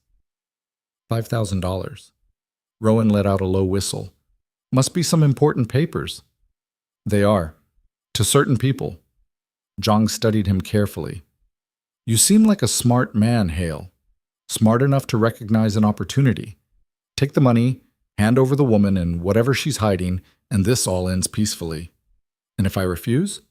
Then we take them by force, and you die defending property that isn't even yours." Rowan appeared to consider this. "What guarantee do I have that you'll pay? That you won't just kill us both once you have what you want?" "You have my word as a professional. I'm paid to retrieve, not to murder unnecessarily." Jang paused. "Though I will, if needed. Honest, at least." Rowan lowered the rifle slightly. "All right. Let's say I'm interested. Where are these supposed documents?" Jang's eyes narrowed. "You're telling me you don't know?" "I'm telling you that I found a half-frozen woman in the snow 4 days ago. I brought her here to recover. She hasn't said anything about stolen documents or safes or any of this." Rowan gestured back toward the lodge. "If she's got them hidden somewhere, she hasn't told me. It was a gamble. Betting that Jang didn't know the documents had been sewn into the dress hem, betting that the confusion would buy them time." Jang studied him for a long moment. "Then ask her. Get the documents. I'll return with the payment." "And the woman?" "Comes with me regardless. She's Mr. Liu's wife. That's non-negotiable." "Seems to me she might have opinions about that." "Her opinions stopped mattering the day she signed the contract." Jang's voice went flat and cold. "This is not a debate, Hale. Hand over the woman and the documents, take the money, and walk away. Or refuse and die. Those are your only options." Behind Rowan, barely visible through the cracked door, Maylene stood with her back pressed against the wall. She was holding something, one of the knives from the kitchen, gripped with white-knuckled intensity. Her eyes met Rowan's, and in them he saw a desperate question. What now? Rowan made his choice. "Then I guess we have a problem," he said calmly, "because the woman stays here. The documents, if they exist, stay here, and you and your men leave. Now." Jang's expression didn't change, but something deadly flickered in his eyes. "You're making a mistake." "Probably. I'm good at those." Rowan raised the rifle again. "But it's my mistake to make. Now get off my mountain before I decide federal marshals can still enforce trespassing laws." For a moment they stared at each other, two men who understood violence, who'd both survived by being harder than the world around them. Then Jang smiled that cold smile again. "Your funeral, Hale. Literally." He turned and walked back toward the tree line without hurry, without fear, confident in the inevitability of his victory. Rowan closed and barred the door, then turned to face Maylin. "So," he said quietly, "I just declared war on your husband. Hope you're worth it." Maylin stared at him, the knife still clutched in her shaking hand. "You didn't have to do that. You could have taken the money." "Could have. Didn't want to." "Why?" Rowan leaned his rifle against the wall and looked at her directly. "Because in 6 years I've forgotten what it feels like to stand for something instead of just against things. Because you deserve better than being treated like property, and because—" he paused, searching for honesty. "Because apparently I still have a line I won't cross, even for money and peace." Outside, Zhang's voice carried one final warning through the cold air. "You have until sunset to change your mind, Hale. After that we come in hard, and we don't leave survivors." Rowan checked his ammunition, counted his options, and prepared for the reality that sometimes doing the right thing meant fighting impossible odds. The mountain had tested him with cold and isolation. Now it would test him with fire and blood. And somewhere in the balance between survival and sacrifice, he'd have to decide what kind of man he really was. The silence after Jang's departure felt heavier than any storm. Rowan stood motionless at the window, watching the tree line where 4 men had disappeared into shadow and patience. They were still out there, waiting for sunset, waiting for his resolve to crack under the weight of impossible odds. Maylin finally lowered the knife, her hands trembling so badly the blade clattered when she set it on the table. "You should have let me go with them." "No. Rowan, they're going to kill you." "Kill us both!" Her voice climbed with barely controlled panic. Jang doesn't make threats he won't follow through on. When sunset comes, we'll deal with it." Rowan turned from the window, his mind already working through defensive strategies. "How many men did you count outside?" 4, but there could be more." "There are more. Jang's too smart to show his full force. I'd guess 8 total, maybe 10. Rowan moved through the lodge, checking sight lines, evaluating angles. The question is how many he's willing to lose to get what he wants. All of them, if necessary. Liu pays well, and Jang is loyal. Maylin followed him, her movements tight with fear. These men aren't random thugs, they're professionals. Soldiers, some of them. Men who've killed before. So have I. The flat statement stopped her cold. Rowan continued his inspection, pulling shutters tight, reinforcing the door with a heavy crossbeam he'd installed years ago for exactly this kind of situation. "The lodge is defensible," he said, more to himself than to Maylin. "Stone walls, limited access points, good fields of fire. If they want us, they'll have to come through the front, and that's a killing ground." "You're talking about murdering people." "I'm talking about surviving." Rowan finally looked at her directly. "They gave us a choice, surrender or fight. We chose fight. Now we live with that choice or die with it." Maylin sank onto the rough wooden bench near the fireplace, her face ashen. "This is my fault. All of it. You should hate me." "Probably should," Rowan agreed, "but I don't. Can't explain it, don't particularly want to, but there it is." He checked his ammunition again. 30 rifle rounds, 6 in the revolver, another 12 in his spare cylinder. Not enough for a prolonged siege, but enough to make them pay dearly for every foot of ground. "Tell me about the documents," he said. "What exactly did Liu have in that safe?" Maylin closed her eyes, clearly struggling to remember details through the haze of panic that had driven her flight. "Letters, photographs, ledgers. I didn't read everything, there wasn't time, but I saw enough. Names of politicians Liu had paid off, records of opium shipments, photographs of important men in compromising situations." She opened her eyes. "Evidence of corruption that goes all the way to the state capitol. Maybe further." Rowan whistled low. "And you sewed this into your dress hem?" "I didn't know what else to do. I grabbed everything from the safe, wrapped it in oilcloth, and stitched it into the heaviest part of the fabric. I thought if I could get away, maybe I could use it as leverage, or turn it over to authorities who weren't in Liu's pocket." She laughed bitterly. "Stupid plan. There are no authorities he doesn't own." "There might be," Rowan said quietly. "Federal marshals operate independently of state corruption. If those documents are as damaging as you say, the right person could use them to bring down Liu's entire operation. Even if that's true, the documents are gone. Back at your cabin, probably destroyed by now." "Maybe. Or maybe Jang hasn't found them yet." Rowan was thinking fast, pieces of a desperate plan falling into place. The cabin's small, but there are places to hide things. If the dress got buried in a corner, covered by debris or snow that blew in through the gaps, you think they might still be there? I think it's possible.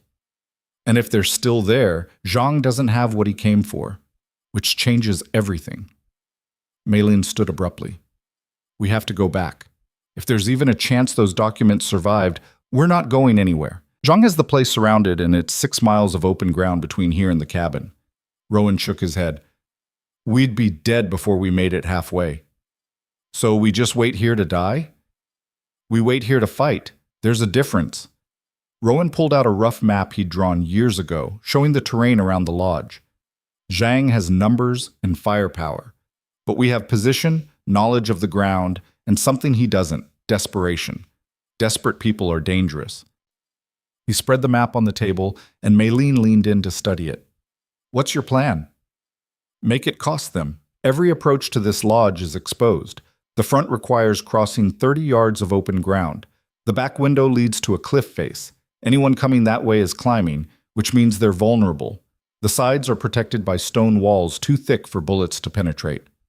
Rowan traced the approaches with his finger. They'll come at sunset, probably from multiple directions simultaneously to divide our fire. We hold the door, make them pay for every foot, and hope they decide we're not worth the casualties. And if they don't, then we make it cost them more. Maylene studied his face, reading the determination there, the calculated acceptance of violence if it became necessary. You've done this before, defended a position against superior numbers. Once, different circumstances, different war, but the principles are the same. Rowan didn't elaborate, and she didn't push. Some memories were too heavy to carry into battle. They spent the next hours preparing.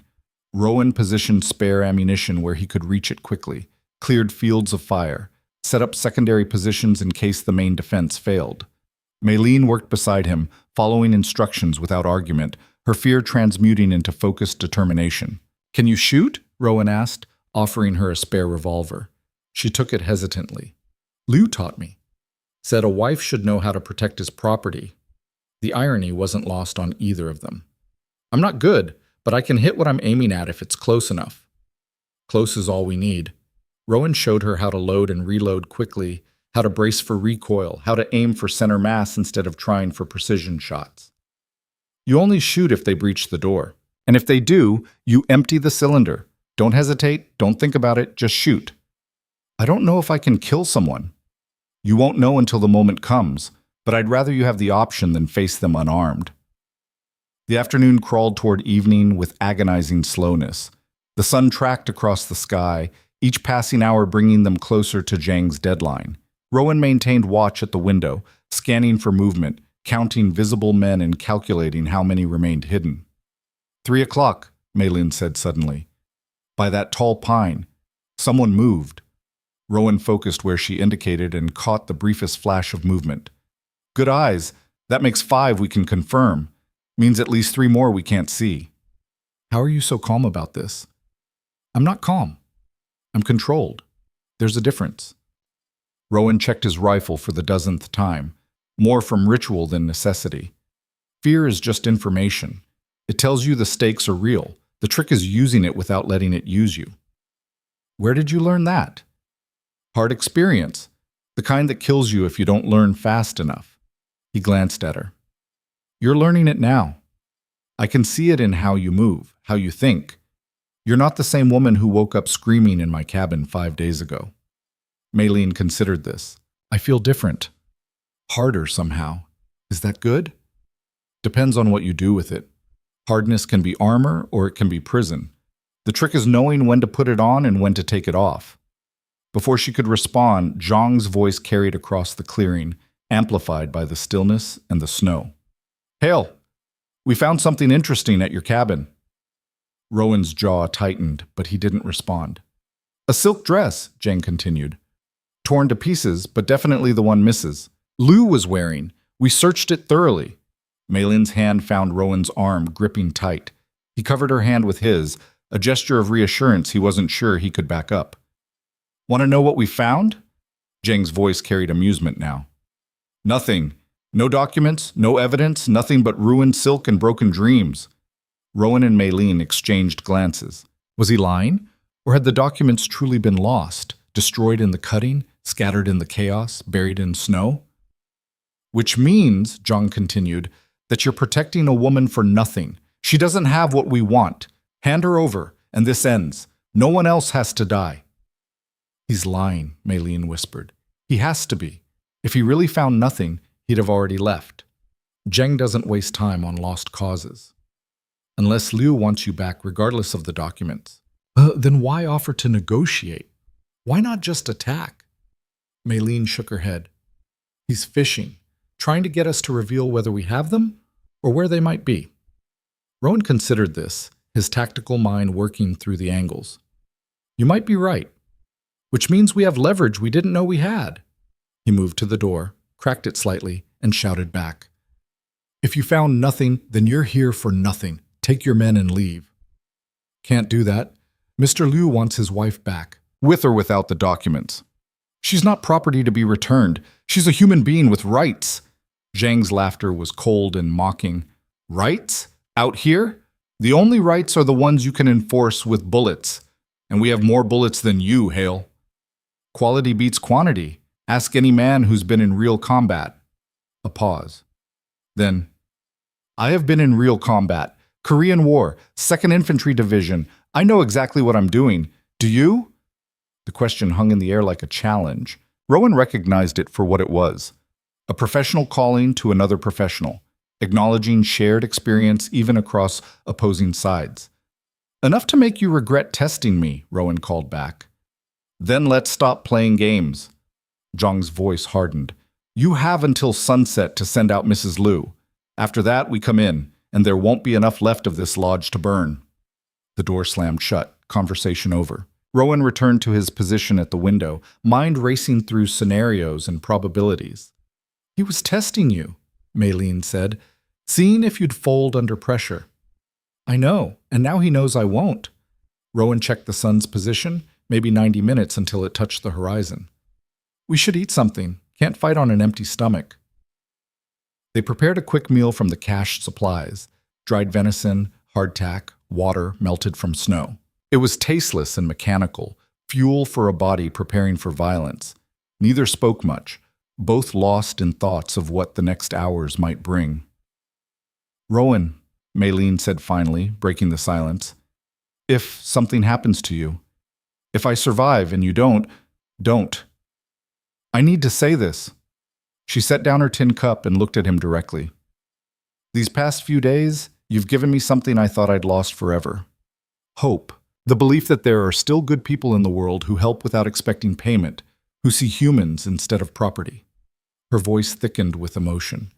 Whatever happens today, I want you to know that mattered. You mattered. Rowan felt something crack in his chest, the carefully maintained wall between survival and connection, between existing and living. You matter too, he said quietly. More than I planned on, more than I wanted to admit. What does that mean? It means I spent 6 years convincing myself that isolation was strength, that not caring made me safe. He met her eyes. Then you showed up and reminded me that safety without purpose is just a different kind of death. Maylene crossed to where he sat and did something that would have been unthinkable days ago. She took his scarred, calloused hand in her smaller one. When this is over, when we're safe, if we're safe, Rowan corrected gently. When? She insisted with fierce determination. When we're safe, I want to know the man you were before the mountain, not the marshal or the exile. Just Rowan. He looked at their joined hands, feeling the warmth of human connection he'd denied himself for so long. I'm not sure that man exists anymore. Then we'll find who you are now, together. The word hung between them, together.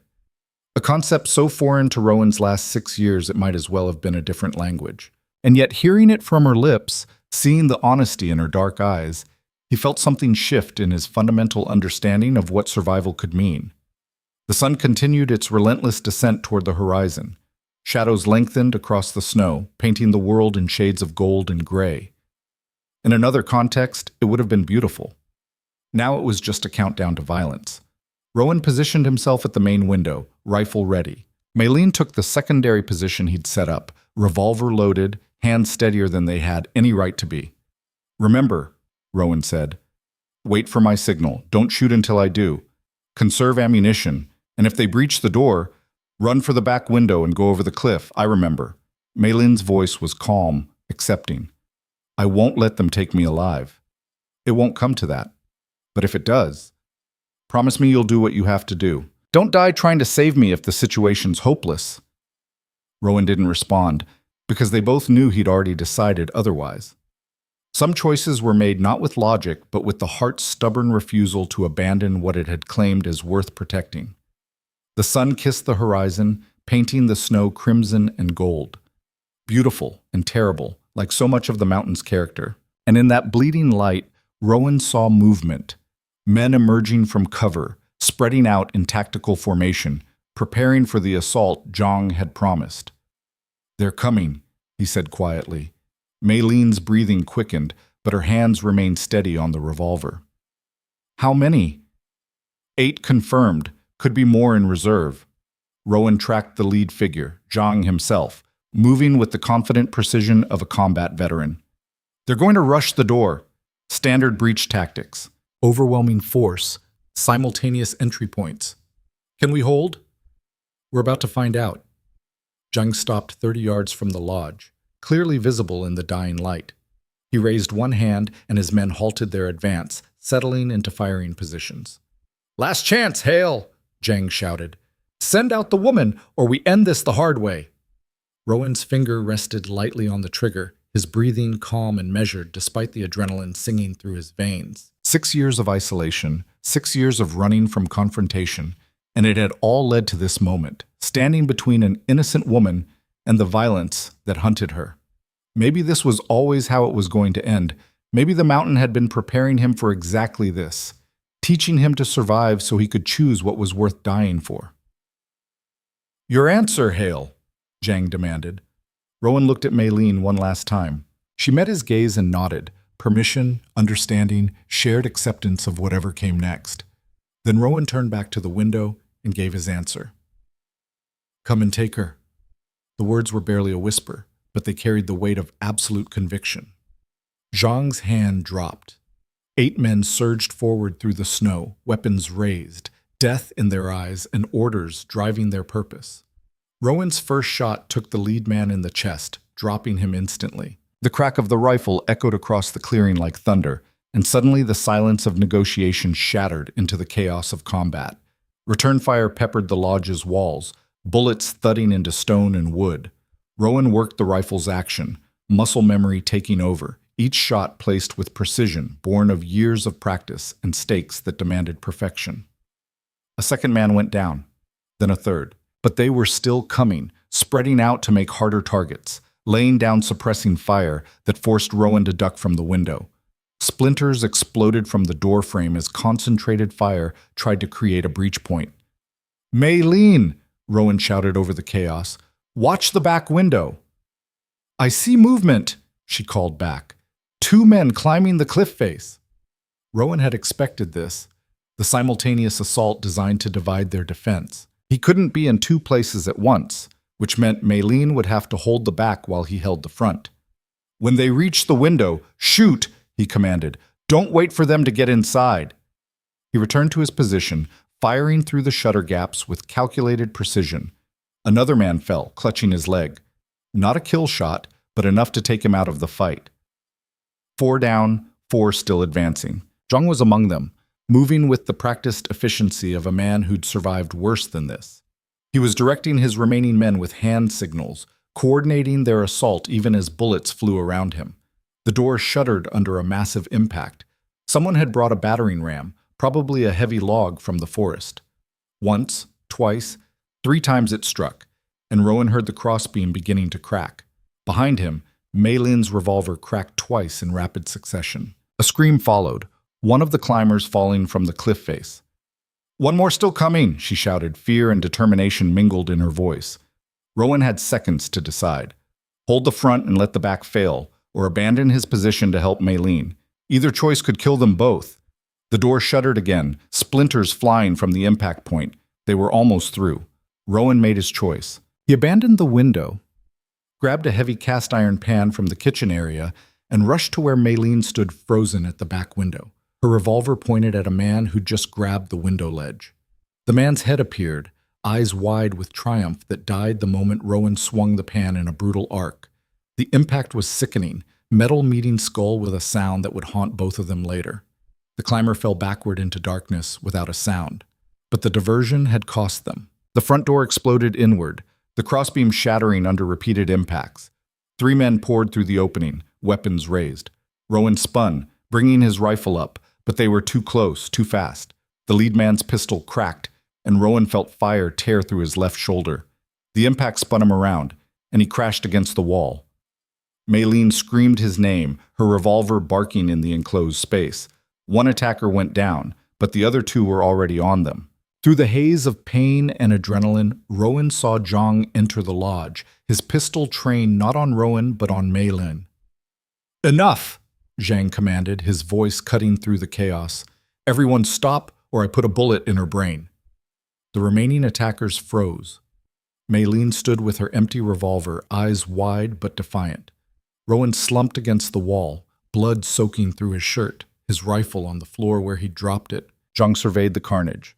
5 of his men dead or wounded, his tactical advantage won at terrible cost. His expression was unreadable, professional assessment warring with something that might have been respect. "You fought well, Hale," Jang said quietly. "Better than I expected. Better than most." He gestured with his pistol. "But it's over. You're wounded, outgunned, out of options. Let's end this with whatever dignity remains." Rowan tried to speak, but blood loss was making the world tilt sideways. He'd known the odds going in, had accepted the likely outcome. But knowing and experiencing were different things, and the reality of failure tasted like copper and defeat. "Please," Maylene said, her voice breaking. "Please don't kill him. He was just helping me. He doesn't deserve to die for that." "No one deserves what they get in this life," Jang replied. "They just get it anyway." He looked at Rowan. "You made your choice when you refused my offer. Now you live with the consequences. Or don't, as the case may be." His finger tightened on the trigger, and the window behind Jang exploded in a shower of glass and wood as something massive crashed through it. The impact sent Jang sprawling forward, his shot going wild.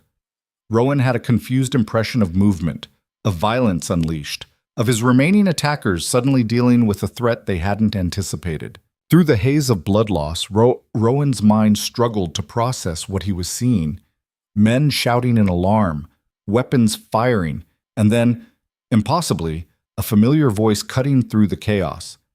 "Federal marshals, drop your weapons, now!"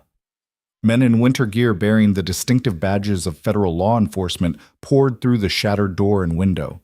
Jang's surviving men dropped their weapons instantly, hands raised in surrender. Jang himself was pinned beneath a marshal twice his size, being efficiently restrained with professional competence. And standing in the doorway, snow dusting his shoulders and an expression of grim satisfaction on his weathered face, was a man Rowan hadn't seen in 6 years. Thomas Brennan, his former partner, the one man Rowan had trusted completely in his old life. "Jesus, Rowan," Brennan said, crossing to where Rowan slumped against the wall. "You always did have a talent for finding trouble." "Tom?" Rowan's voice was weak, disbelieving. "How?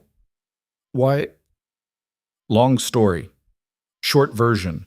We've been tracking Liu's organization for 2 years. Got a tip about his men heading into the mountains, figured we'd follow and see what was so important." Brennan knelt beside him, assessing the shoulder wound with experienced eyes. "Medic, get over here." Maylene stood frozen, watching as the chaos of combat transformed into the organized efficiency of law enforcement securing a scene. Her eyes found Rowan's across the crowded room, and in them he saw the same shock and disbelief he felt. They'd survived. Against impossible odds, against overwhelming force, against every reasonable expectation, they'd survived. A medic was pressing bandages against Rowan's shoulder, talking about blood loss in hospitals, but the words seemed to come from very far away. Rowan's attention was fixed on Maylene, on the way relief and exhaustion and something deeper warred in her expression. "Tom," Rowan managed, grabbing his former partner's arm. "The woman. She needs protection. Her husband, Liu Chen, we know. He's been under investigation for months." Brennan followed Rowan's gaze to Maylene. "Is she the one who stole the documents from his safe?" Rowan nodded weakly. "Hidden in her dress. Back at my cabin. If they're still there, we'll find them." Brennan's expression was grim but satisfied.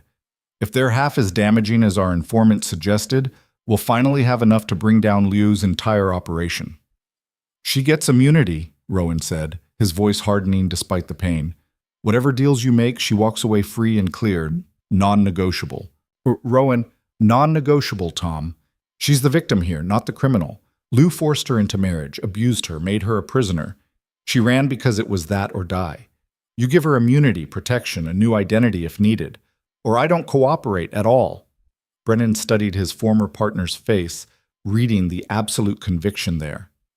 You care about her. It wasn't a question, but Rowan answered anyway. Yeah, I do. Well, Brennan stood, brushing snow from his knees. All right then, we'll make it work, but you're coming to the hospital first before you bleed out trying to be noble. They carried Rowan out of the lodge on a stretcher, Maylene walking beside him despite the marshals trying to separate them for questioning.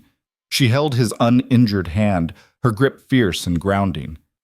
You were right, she said softly. We survived. Barely counts as surviving when you need federal intervention, Rowan replied, but he was smiling despite the pain. It counts. Maylene squeezed his hand. Together, just like I said. As they emerged into the cold night air, Rowan looked back at the lodge one final time. It had been meant as sanctuary, a hiding place where Maylene could disappear completely. Instead, it had become a battlefield, a place where he'd drawn a line and defended it with everything he had. The mountain had tested him one final time, not with cold or isolation, but with the question of what he was willing to sacrifice for someone else. And he'd discovered that after 6 years of running from connection, he was willing to sacrifice everything. The stars were emerging in the clear night sky, brilliant and cold and indifferent.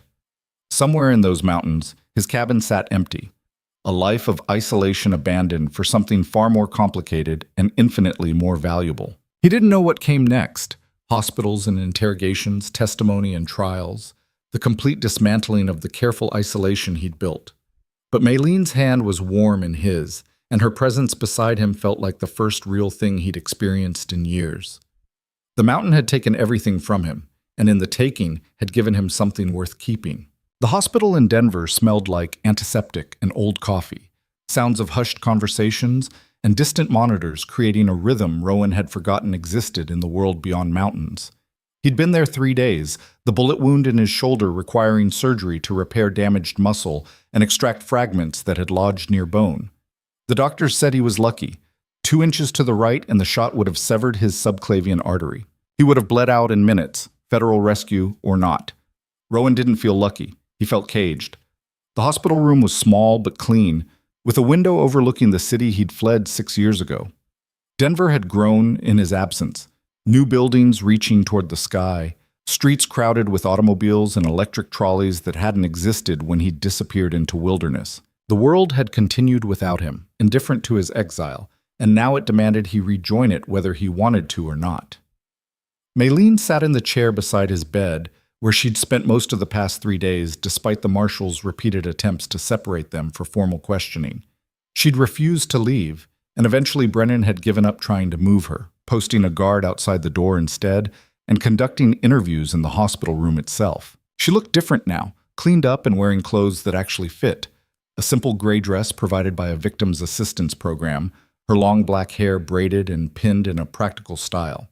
The bruises had faded to yellow shadows, and proper food had brought color back to her cheeks. But her eyes still carried the wariness of someone who'd learned trust was dangerous, and she kept the chair positioned where she could see the door at all times. You should rest, Rowan said, not for the first time. So should you, Maylene replied, also not for the first time. But neither of us will, so we might as well keep each other company. A knock at the door interrupted them. Brennan entered without waiting for permission, carrying a folder thick with documents and wearing an expression that mixed satisfaction with concern. We found them, he said without preamble. The documents from Liu's safe. They were exactly where you said, sewn into the dress hem, wrapped in oilcloth, remarkably intact considering everything that happened. Rowan felt Maylene's hand tighten on the bed rail. And, she asked quietly, and they're even more damaging than we hoped. Brennan pulled up a second chair and sat heavily. Ledgers detailing bribes paid to state senators, judges, police captains, photographs of a federal congressman in situations that would end his career and probably his marriage, shipping manifests for opium coming through the port, names, dates, amounts, everything we'd need to prosecute not just Liu, but half the corrupt officials who've been protecting him for years. So you can arrest him, Maylene said. It wasn't a question, but hope threaded through her voice like light through cracks. We already did. Federal agents raided his San Francisco residence 2 days ago. He's in custody, along with 17 associates. Brennan's smile was grim. He won't see the outside of a prison cell for the rest of his life.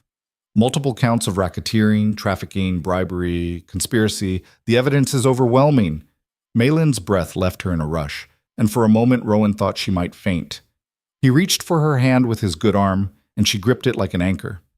"He can't hurt you anymore," Rowan said softly. "Are you certain?"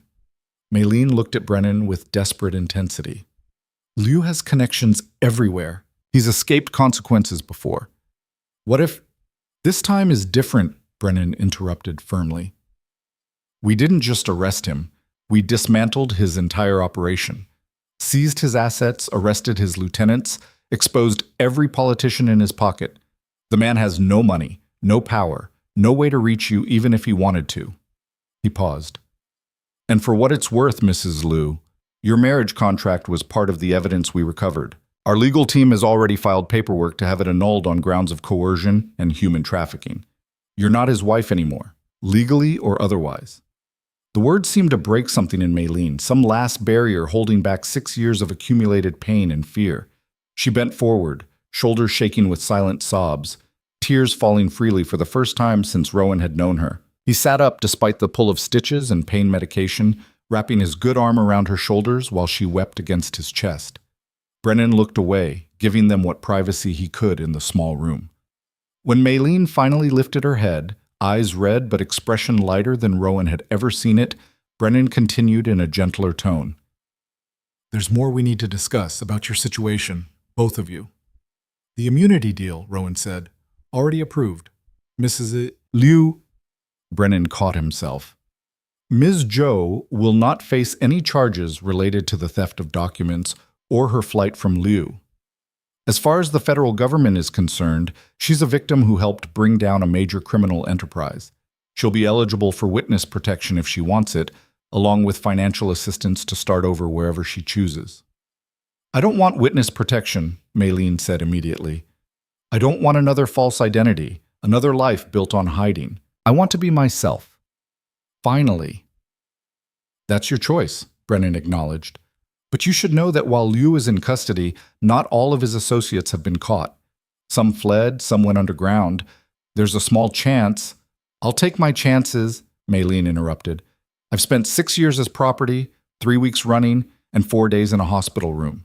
I'm done being afraid. If someone comes for me, at least I'll face them as myself, not as some invented person with an invented past." Brennan looked at Rowan. "And you? What do you want?" The question hung in the air, weighted with 6 years of implications. Rowan had built an entire life around wanting nothing except solitude and survival. Now that foundation had crumbled, and he was left trying to figure out who he was without it. "I want to know why you're really here, Tom," Rowan said quietly. "You didn't track Liu's men into the mountains just to see what they were after. You knew I was up there. You came looking for me." Brennan had the grace to look uncomfortable. "The corruption case I built against our former boss fell apart 3 years ago. Witnesses recanted, evidence disappeared, and suddenly I was the one under investigation for making false accusations." He rubbed his face tiredly. "I spent 2 years fighting to keep my badge and my reputation. Finally cleared my name 8 months ago, but the damage was done. You were right about everything, Rowan. The system was rotted through, and I didn't want to see it. So why come for me now? Because I owed you an apology, and because the new Marshal Service Director is cleaning house, forcing out the corrupt ones, bringing in people who still believe in actual law enforcement." Brennan met Rowan's eyes directly. "He wants good marshals, people with integrity, people like you used to be." "Used to be," Rowan repeated. "I'm not that person anymore, Tom. 6 years alone changes you. I'm not fit for civilization, let alone law enforcement. Funny, because from where I'm standing, you just defended an innocent woman against 8 armed men with nothing but a rifle and stubbornness. Sounds exactly like the Marshal I used to know." "That was different. That was..." Rowan struggled to articulate it. "That was personal. That was about protecting someone who mattered, not enforcing abstract laws for a system I don't trust." "Maybe that's exactly what being a Marshal should be," Brennan said. "Maybe we lost our way when we started seeing laws instead of people." Maybe what we need are marshals who remember it's personal, who understand that every case is someone's life, someone's pain, someone's desperate need for justice. Maylene had been listening quietly, but now she spoke up. "What are you asking him?" "I'm asking if he wants his badge back, his position, his life before exile." Brennan pulled a second folder from inside his coat. Full reinstatement, back pay for 6 years, formal apology from the department, an assignment to the San Francisco office. "We're building a task force specifically to prosecute cases like Liu's, organized crime, political corruption, human trafficking. We need people who understand what it means to fight for victims, not just convictions." Rowan stared at the folder like it might contain a snake. 6 years ago, he would have given anything for this vindication. Now it felt like a trap, a return to the world that had betrayed him, a surrender of the hard-won independence he'd carved from mountain stone and winter silence. "I need time to think," he said. "Of course. You've got 2 weeks until you're medically cleared anyway." Brennan stood, leaving the folder on the bedside table. "But Rowan, whatever you decide about the badge, you should know you're not wanted anymore. The charges they fabricated, the warrants they issued, all of it's been expunged. You're free to go wherever you want, be whoever you want to be. You don't have to hide anymore." After Brennan left, Rowan and Maylene sat in silence, processing the weight of freedom neither had expected to receive. The city lights were coming on outside the window, Denver transforming into a constellation of human ambition and electric promise. "What are you thinking?" Maylene asked finally. "I'm thinking that I built a life around being unreachable, and now there's nothing to hide from, that life feels empty." Rowan looked at the folder, unopened. "But I'm also thinking that going back to being a marshal means rules, structure, supervision, everything I ran from 6 years ago." "Is that what you ran from? Or did you run from betrayal and corruption wearing the mask of structure?" The question cut deeper than any bullet. Rowan had spent so long conflating the institution with the individuals who'd corrupted it, he'd forgotten there might be a difference. "I don't know," he admitted. "I don't know who I am without the mountain, without the isolation. I barely remember the man I was before." Maylene shifted her chair closer, taking his hand in both of hers. "Then maybe you don't have to be that man. Maybe you get to be someone new, someone who understands both worlds, the wilderness and civilization, solitude and connection. Maybe you get to choose what parts of each you keep. And what about you? What will you choose?" She was quiet for a long moment, her thumb tracing patterns on his knuckles. "I want to go home. To China. To Shanghai, where I grew up before my father sold me like cattle." Her voice strengthened with determination. "I want to see my mother again, if she's still alive.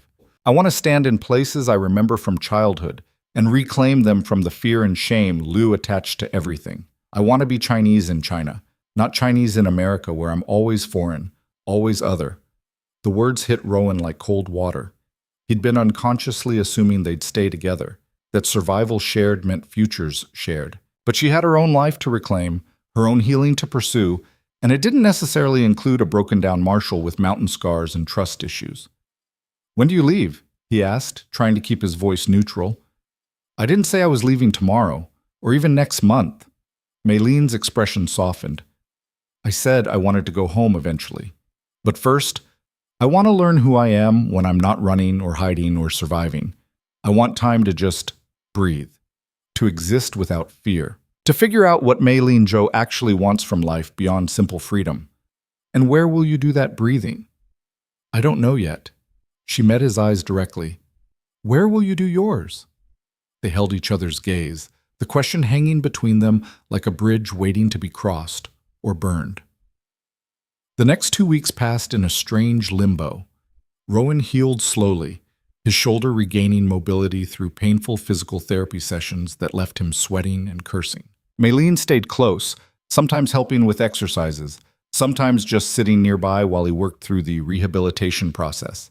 They talked about everything and nothing, childhood memories, mountain survival techniques, the strange experience of being suddenly safe after so long living under threat. Brennan visited twice more, bringing updates on Liu's prosecution and carefully not mentioning the folder that remained unopened on Rowan's bedside table. Jang and his surviving men had taken plea deals. their testimony adding to the mountain of evidence against Liu. The trial was scheduled for 6 months out, and both Rowan and Maylene would need to testify. After that, Brennan said during his final visit before Rowan's discharge, "You're both free. No more legal obligations, no more looking over your shoulders. You get to write your own ending." On the day Rowan was released from the hospital, he stood in the small room that had been his cage and sanctuary, looking at the two possessions that represented his choice: his old marshal's badge, returned and polished, sitting next to the folder Brennan had left, and beside them, a cheap paper map of the western United States that Maylene had bought from the hospital gift shop, covered in marks and notes where she'd been circling possibilities for where to go next. Maylene found him there, dressed in the same gray dress, a small bag containing everything she owned in the world clutched in her hands. "Have you decided?" she asked. "About the badge?" "Not yet." Rowan picked it up, feeling the weight of it, the history. "But I think I'm ready to consider it, not because I want to go back to who I was, but because maybe I can be better than who I was. Maybe I can be the kind of marshal I wish I'd had when I needed one." That sounds like a yes hiding in careful words. "Maybe it is." He set the badge down and turned to face her fully. "What about you? Have you decided where you're going to do your breathing?" "I've been thinking about Montana," Maylene said carefully. "There's a settlement there, Missoula. Big enough to have resources and community, small enough that I won't drown in crowds. Close enough to mountains that I can visit them when I need to remember how strong I became. Far enough from San Francisco that I won't see Lou's ghost on every corner." "Montana," Rowan repeated, his mind immediately mapping the distance, the terrain, the impossibility of a marshal based in San Francisco seeing someone who lived 800 miles away. "It's also," Maylene continued, her voice deliberately casual, "about halfway between San Francisco and the Colorado high country, in case someone wanted to visit, either direction." Rowan felt something unlock in his chest. "That seems convenient, doesn't it?" Maylene stepped closer, looking up at him with those dark eyes that had gone from terrified to trusting over the span of 2 impossible weeks. "I've been thinking about what you said, about not knowing who you are without the mountain, and I realized I don't know who I am without fear. We're both trying to figure out how to be human again after years of just surviving." "And you think we should figure it out separately?" "I think we should figure it out as ourselves, individually. Not leaning on each other as crutches or using each other to avoid the hard work of healing." She paused. "But I also think that maybe, once we've done that work, once we know who we are without needing someone else to define us, maybe then we could see if those two people still fit together." It was the most reasonable, mature, terrifying thing anyone had ever suggested to Rowan. Every instinct screamed to hold tight to the one person who'd broken through his isolation, to not let her walk away when he'd just discovered what connection felt like. But he also recognized the wisdom in her words. They'd survived together, but survival wasn't the same as living. They each needed to learn the latter before they could build anything lasting. "How will I know when you're ready?" he asked quietly. "I'll write," Maylene promised, "and you'll write back. We'll tell each other about the people we're becoming, the lives we're building. And when enough time has passed that we're choosing each other instead of just clinging to the only familiar thing in a strange world, then we'll know. And if we don't fit anymore, if the people we become are too different from the people who survived that mountain together, then we'll have 2 friends who understand what it means to rebuild from nothing. That's not nothing, Rowan. That's worth something all by itself." He knew she was right, hated it, but knew it. "How long?" 6 months, Maylene said. "Until after the trial, after all the legal obligations are settled. 6 months to establish ourselves separately. Then we meet in person and see what's real and what was just trauma bonding and desperation." "Montana?" "Montana," she confirmed. "There's a place called Traveler's Rest. Historic site, beautiful views. We'll meet there on the first day of spring. If we both show up, we'll know we still want to try. If one of us doesn't—" She didn't finish the sentence, but they both understood. Rowan wanted to argue, wanted to insist they could heal together, that separation was unnecessary. But 6 years alone had taught him that running from hard truths didn't make them less true. And the hard truth was that both of them had spent so long being controlled by fear and circumstance that they needed to prove they could choose freely before those choices meant anything. First day of spring, he agreed. Traveler's Rest, Montana. Maylene stood on her toes and kissed him, brief and soft and carrying the weight of everything they weren't saying aloud. Then she stepped back, hefted her small bag, and walked toward the door. She paused at the threshold, looking back. For what it's worth, Rowan Hale, I think you'll make a good marshal. Not like you were before. Better. Because now you understand what it means to be powerless, and that understanding will make you fight harder for people who can't fight for themselves.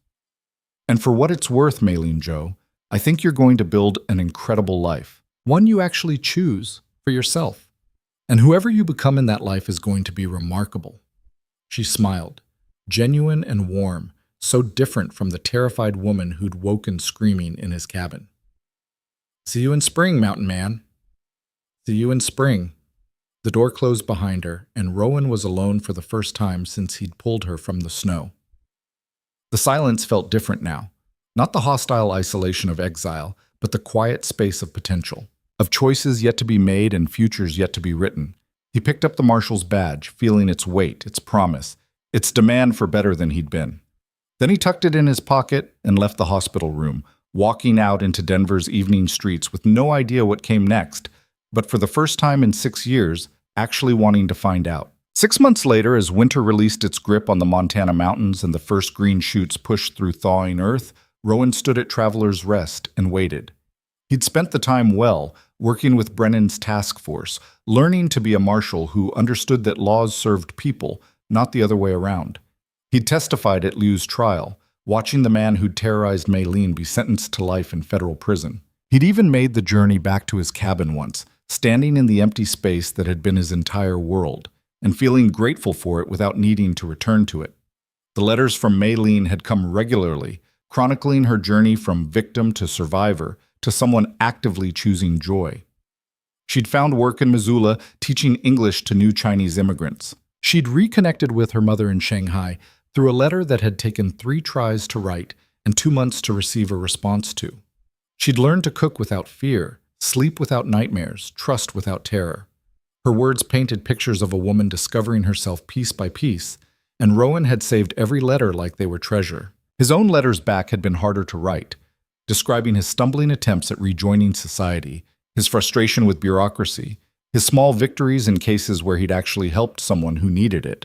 But he'd written honestly, letting her see his struggles and his growth, trusting that she'd understand both. Now the first day of spring had arrived, and Rowan stood at the meeting place they'd chosen, watching the road and wondering if 6 months had been enough time for both of them. Wondering if she'd changed so much they wouldn't recognize each other. Wondering if he'd built this up in his mind into something that couldn't survive reality. A figure appeared on the road, walking with confident purpose despite the distance yet to cover. Even from far away, Rowan recognized her, not from anything specific about her appearance, but from the way she moved. Steady, determined, free. Maylene stopped a dozen yards away, and they stood looking at each other across the distance, both suddenly uncertain now that the moment had arrived. "You came," Maylene said finally. "So did you." "I wasn't sure I would. Right up until this morning, I kept thinking maybe it was better to leave it as a beautiful memory instead of risking reality. What changed your mind?" "I realized I was still making choices based on fear, still protecting myself instead of living." Maylene took a step closer. "And I decided I was done with that. Whatever this is or isn't, at least it's chosen freely." Rowan closed the remaining distance between them, close enough to see that she looked different. Healthier, yes, but also more settled in her own skin. The wariness that had shadowed her eyes was gone, replaced by something calmer and more solid. "You look good," he said. "So do you. Less like you're carrying the weight of a mountain on your shoulders." She smiled. "The badge suits you." He'd worn it today deliberately, wanting her to see this version of him, not the exile hiding in wilderness, but the man trying to be worthy of the second chance he'd been given. "Walk with me?" Rowan asked, offering his arm. Maylene took it, and they walked together through the grounds of Traveler's Rest, talking easily about the 6 months that had passed. The conversation flowed naturally, punctuated by comfortable silences that felt companionable rather than awkward. And somewhere in that afternoon of walking and talking and just being together, Rowan realized something fundamental. They fit. Not the desperate clinging of people who'd survived trauma together. Not the forced compatibility of people trying to make something work because they thought they should, but the genuine, surprising discovery that the people they'd each become still enjoyed each other's company, still respected each other's growth, still wanted to see where this could go. As the sun began to set, painting the Montana sky in shades of gold and crimson, they sat together on a bench overlooking the valley. "So," Maylene said quietly, "what now?" "I don't know," Rowan admitted. "I'm based in San Francisco. You're building a life in Missoula. That's not exactly convenient." "No, it's not." Maylene was quiet for a moment. "But I've learned that nothing worth having is convenient. My freedom wasn't convenient. Your redemption wasn't convenient. Why should this be any different? Are you saying you want to try? Actually try, despite the distance and the complications?" "I'm saying I want to see who we can be together now that we're not just surviving. I want to explore this thing between us when it's not overshadowed by bullets and blizzards." She looked at him directly. "I want to choose you, Rowan. Not because you saved my life, but because the man you've become is someone I want in my life. If you want the same." Rowan thought about the mountain that had nearly killed them both and ended up giving them each other. Thought about the 6 months of growth and healing that had transformed them from desperate survivors into people capable of building something real. Thought about how terrifying it was to want something this much after years of wanting nothing. "I want the same," he said simply. "Whatever that looks like, however we make it work, I want to try." Maylene's smile was radiant, and when she leaned in to kiss him, it felt like coming home to a place he'd never been but had always been searching for. They stayed at Traveler's Rest until full dark, making plans and promises, acknowledging difficulties and committing anyway. They'd write more letters, visit when they could, build something slowly and carefully, brick by brick, letter by letter, visit by visit. No rushing, no pressure, just two people who'd learned that good things were worth patience and effort. When they finally parted ways, Maylene back to Missoula, Rowan back to San Francisco, it wasn't with the desperation of their first separation. This time they parted knowing it wasn't an ending, just a pause, a breath before the next chapter.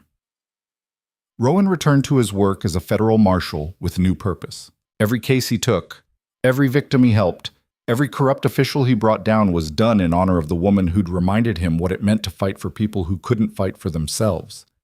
And when the letters came from Montana, regular as clockwork and warm as summer sun, he read them with the knowledge that he was building towards something real. Maylene poured herself into her teaching and her community, finding strength in helping others navigate the same cultural displacement she'd once felt. And when letters arrived from San Francisco, she read them with growing certainty that she'd made the right choice. Not the safe choice, not the easy choice, but the right one. A year later, on the anniversary of the day Rowan had found her in the snow, they met again at Traveler's Rest. This time there was no uncertainty, no testing whether they still fit. They knew. 2 years later, Maylene stood in a simple white dress, nothing like the red silk that had nearly been her shroud, in a small ceremony attended by people they'd each chosen for their own reasons. Brennan was there, along with 3 other marshals who'd become Rowan's friends. Several of Maylene's students came, bringing traditional Chinese gifts and blessings. It was small and intimate and perfect. When Rowan placed the ring on her finger, a simple silver band they'd chosen together, Maylene felt the ghost of the marriage contract she'd been forced to sign finally release its grip. This was different. This was choice. This was 2 free people deciding to build one shared life. "I love you," Rowan said quietly, the words still new and slightly awkward in his mouth after so many years of speaking to no one. "I love you too," Maylene replied.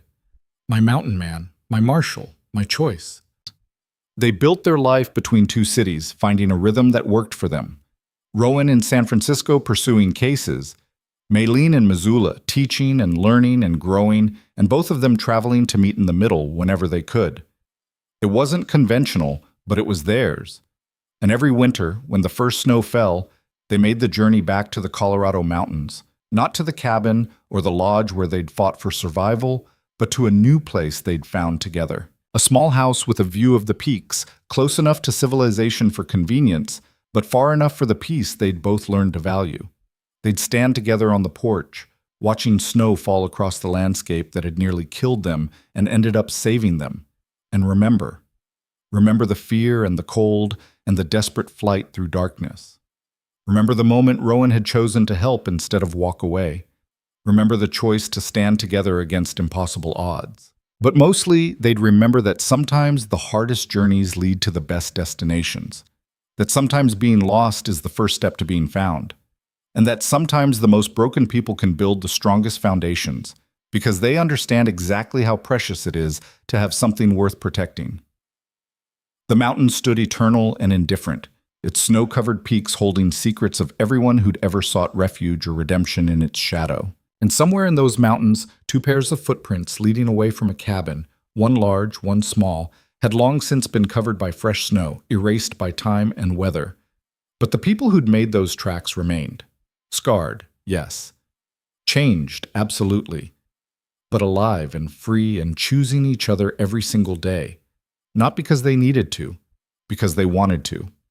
And in the end, that made all the difference. The mountain had taken everything from them, safety, certainty, the lives they'd known before, and in the taking had given them everything that mattered, freedom, purpose, and love built on the solid foundation of two people who'd survived impossible things and decided that surviving was just the beginning. Their story wasn't simple or easy or tied up with perfect bows, but it was real, and it was theirs, and that was more than enough.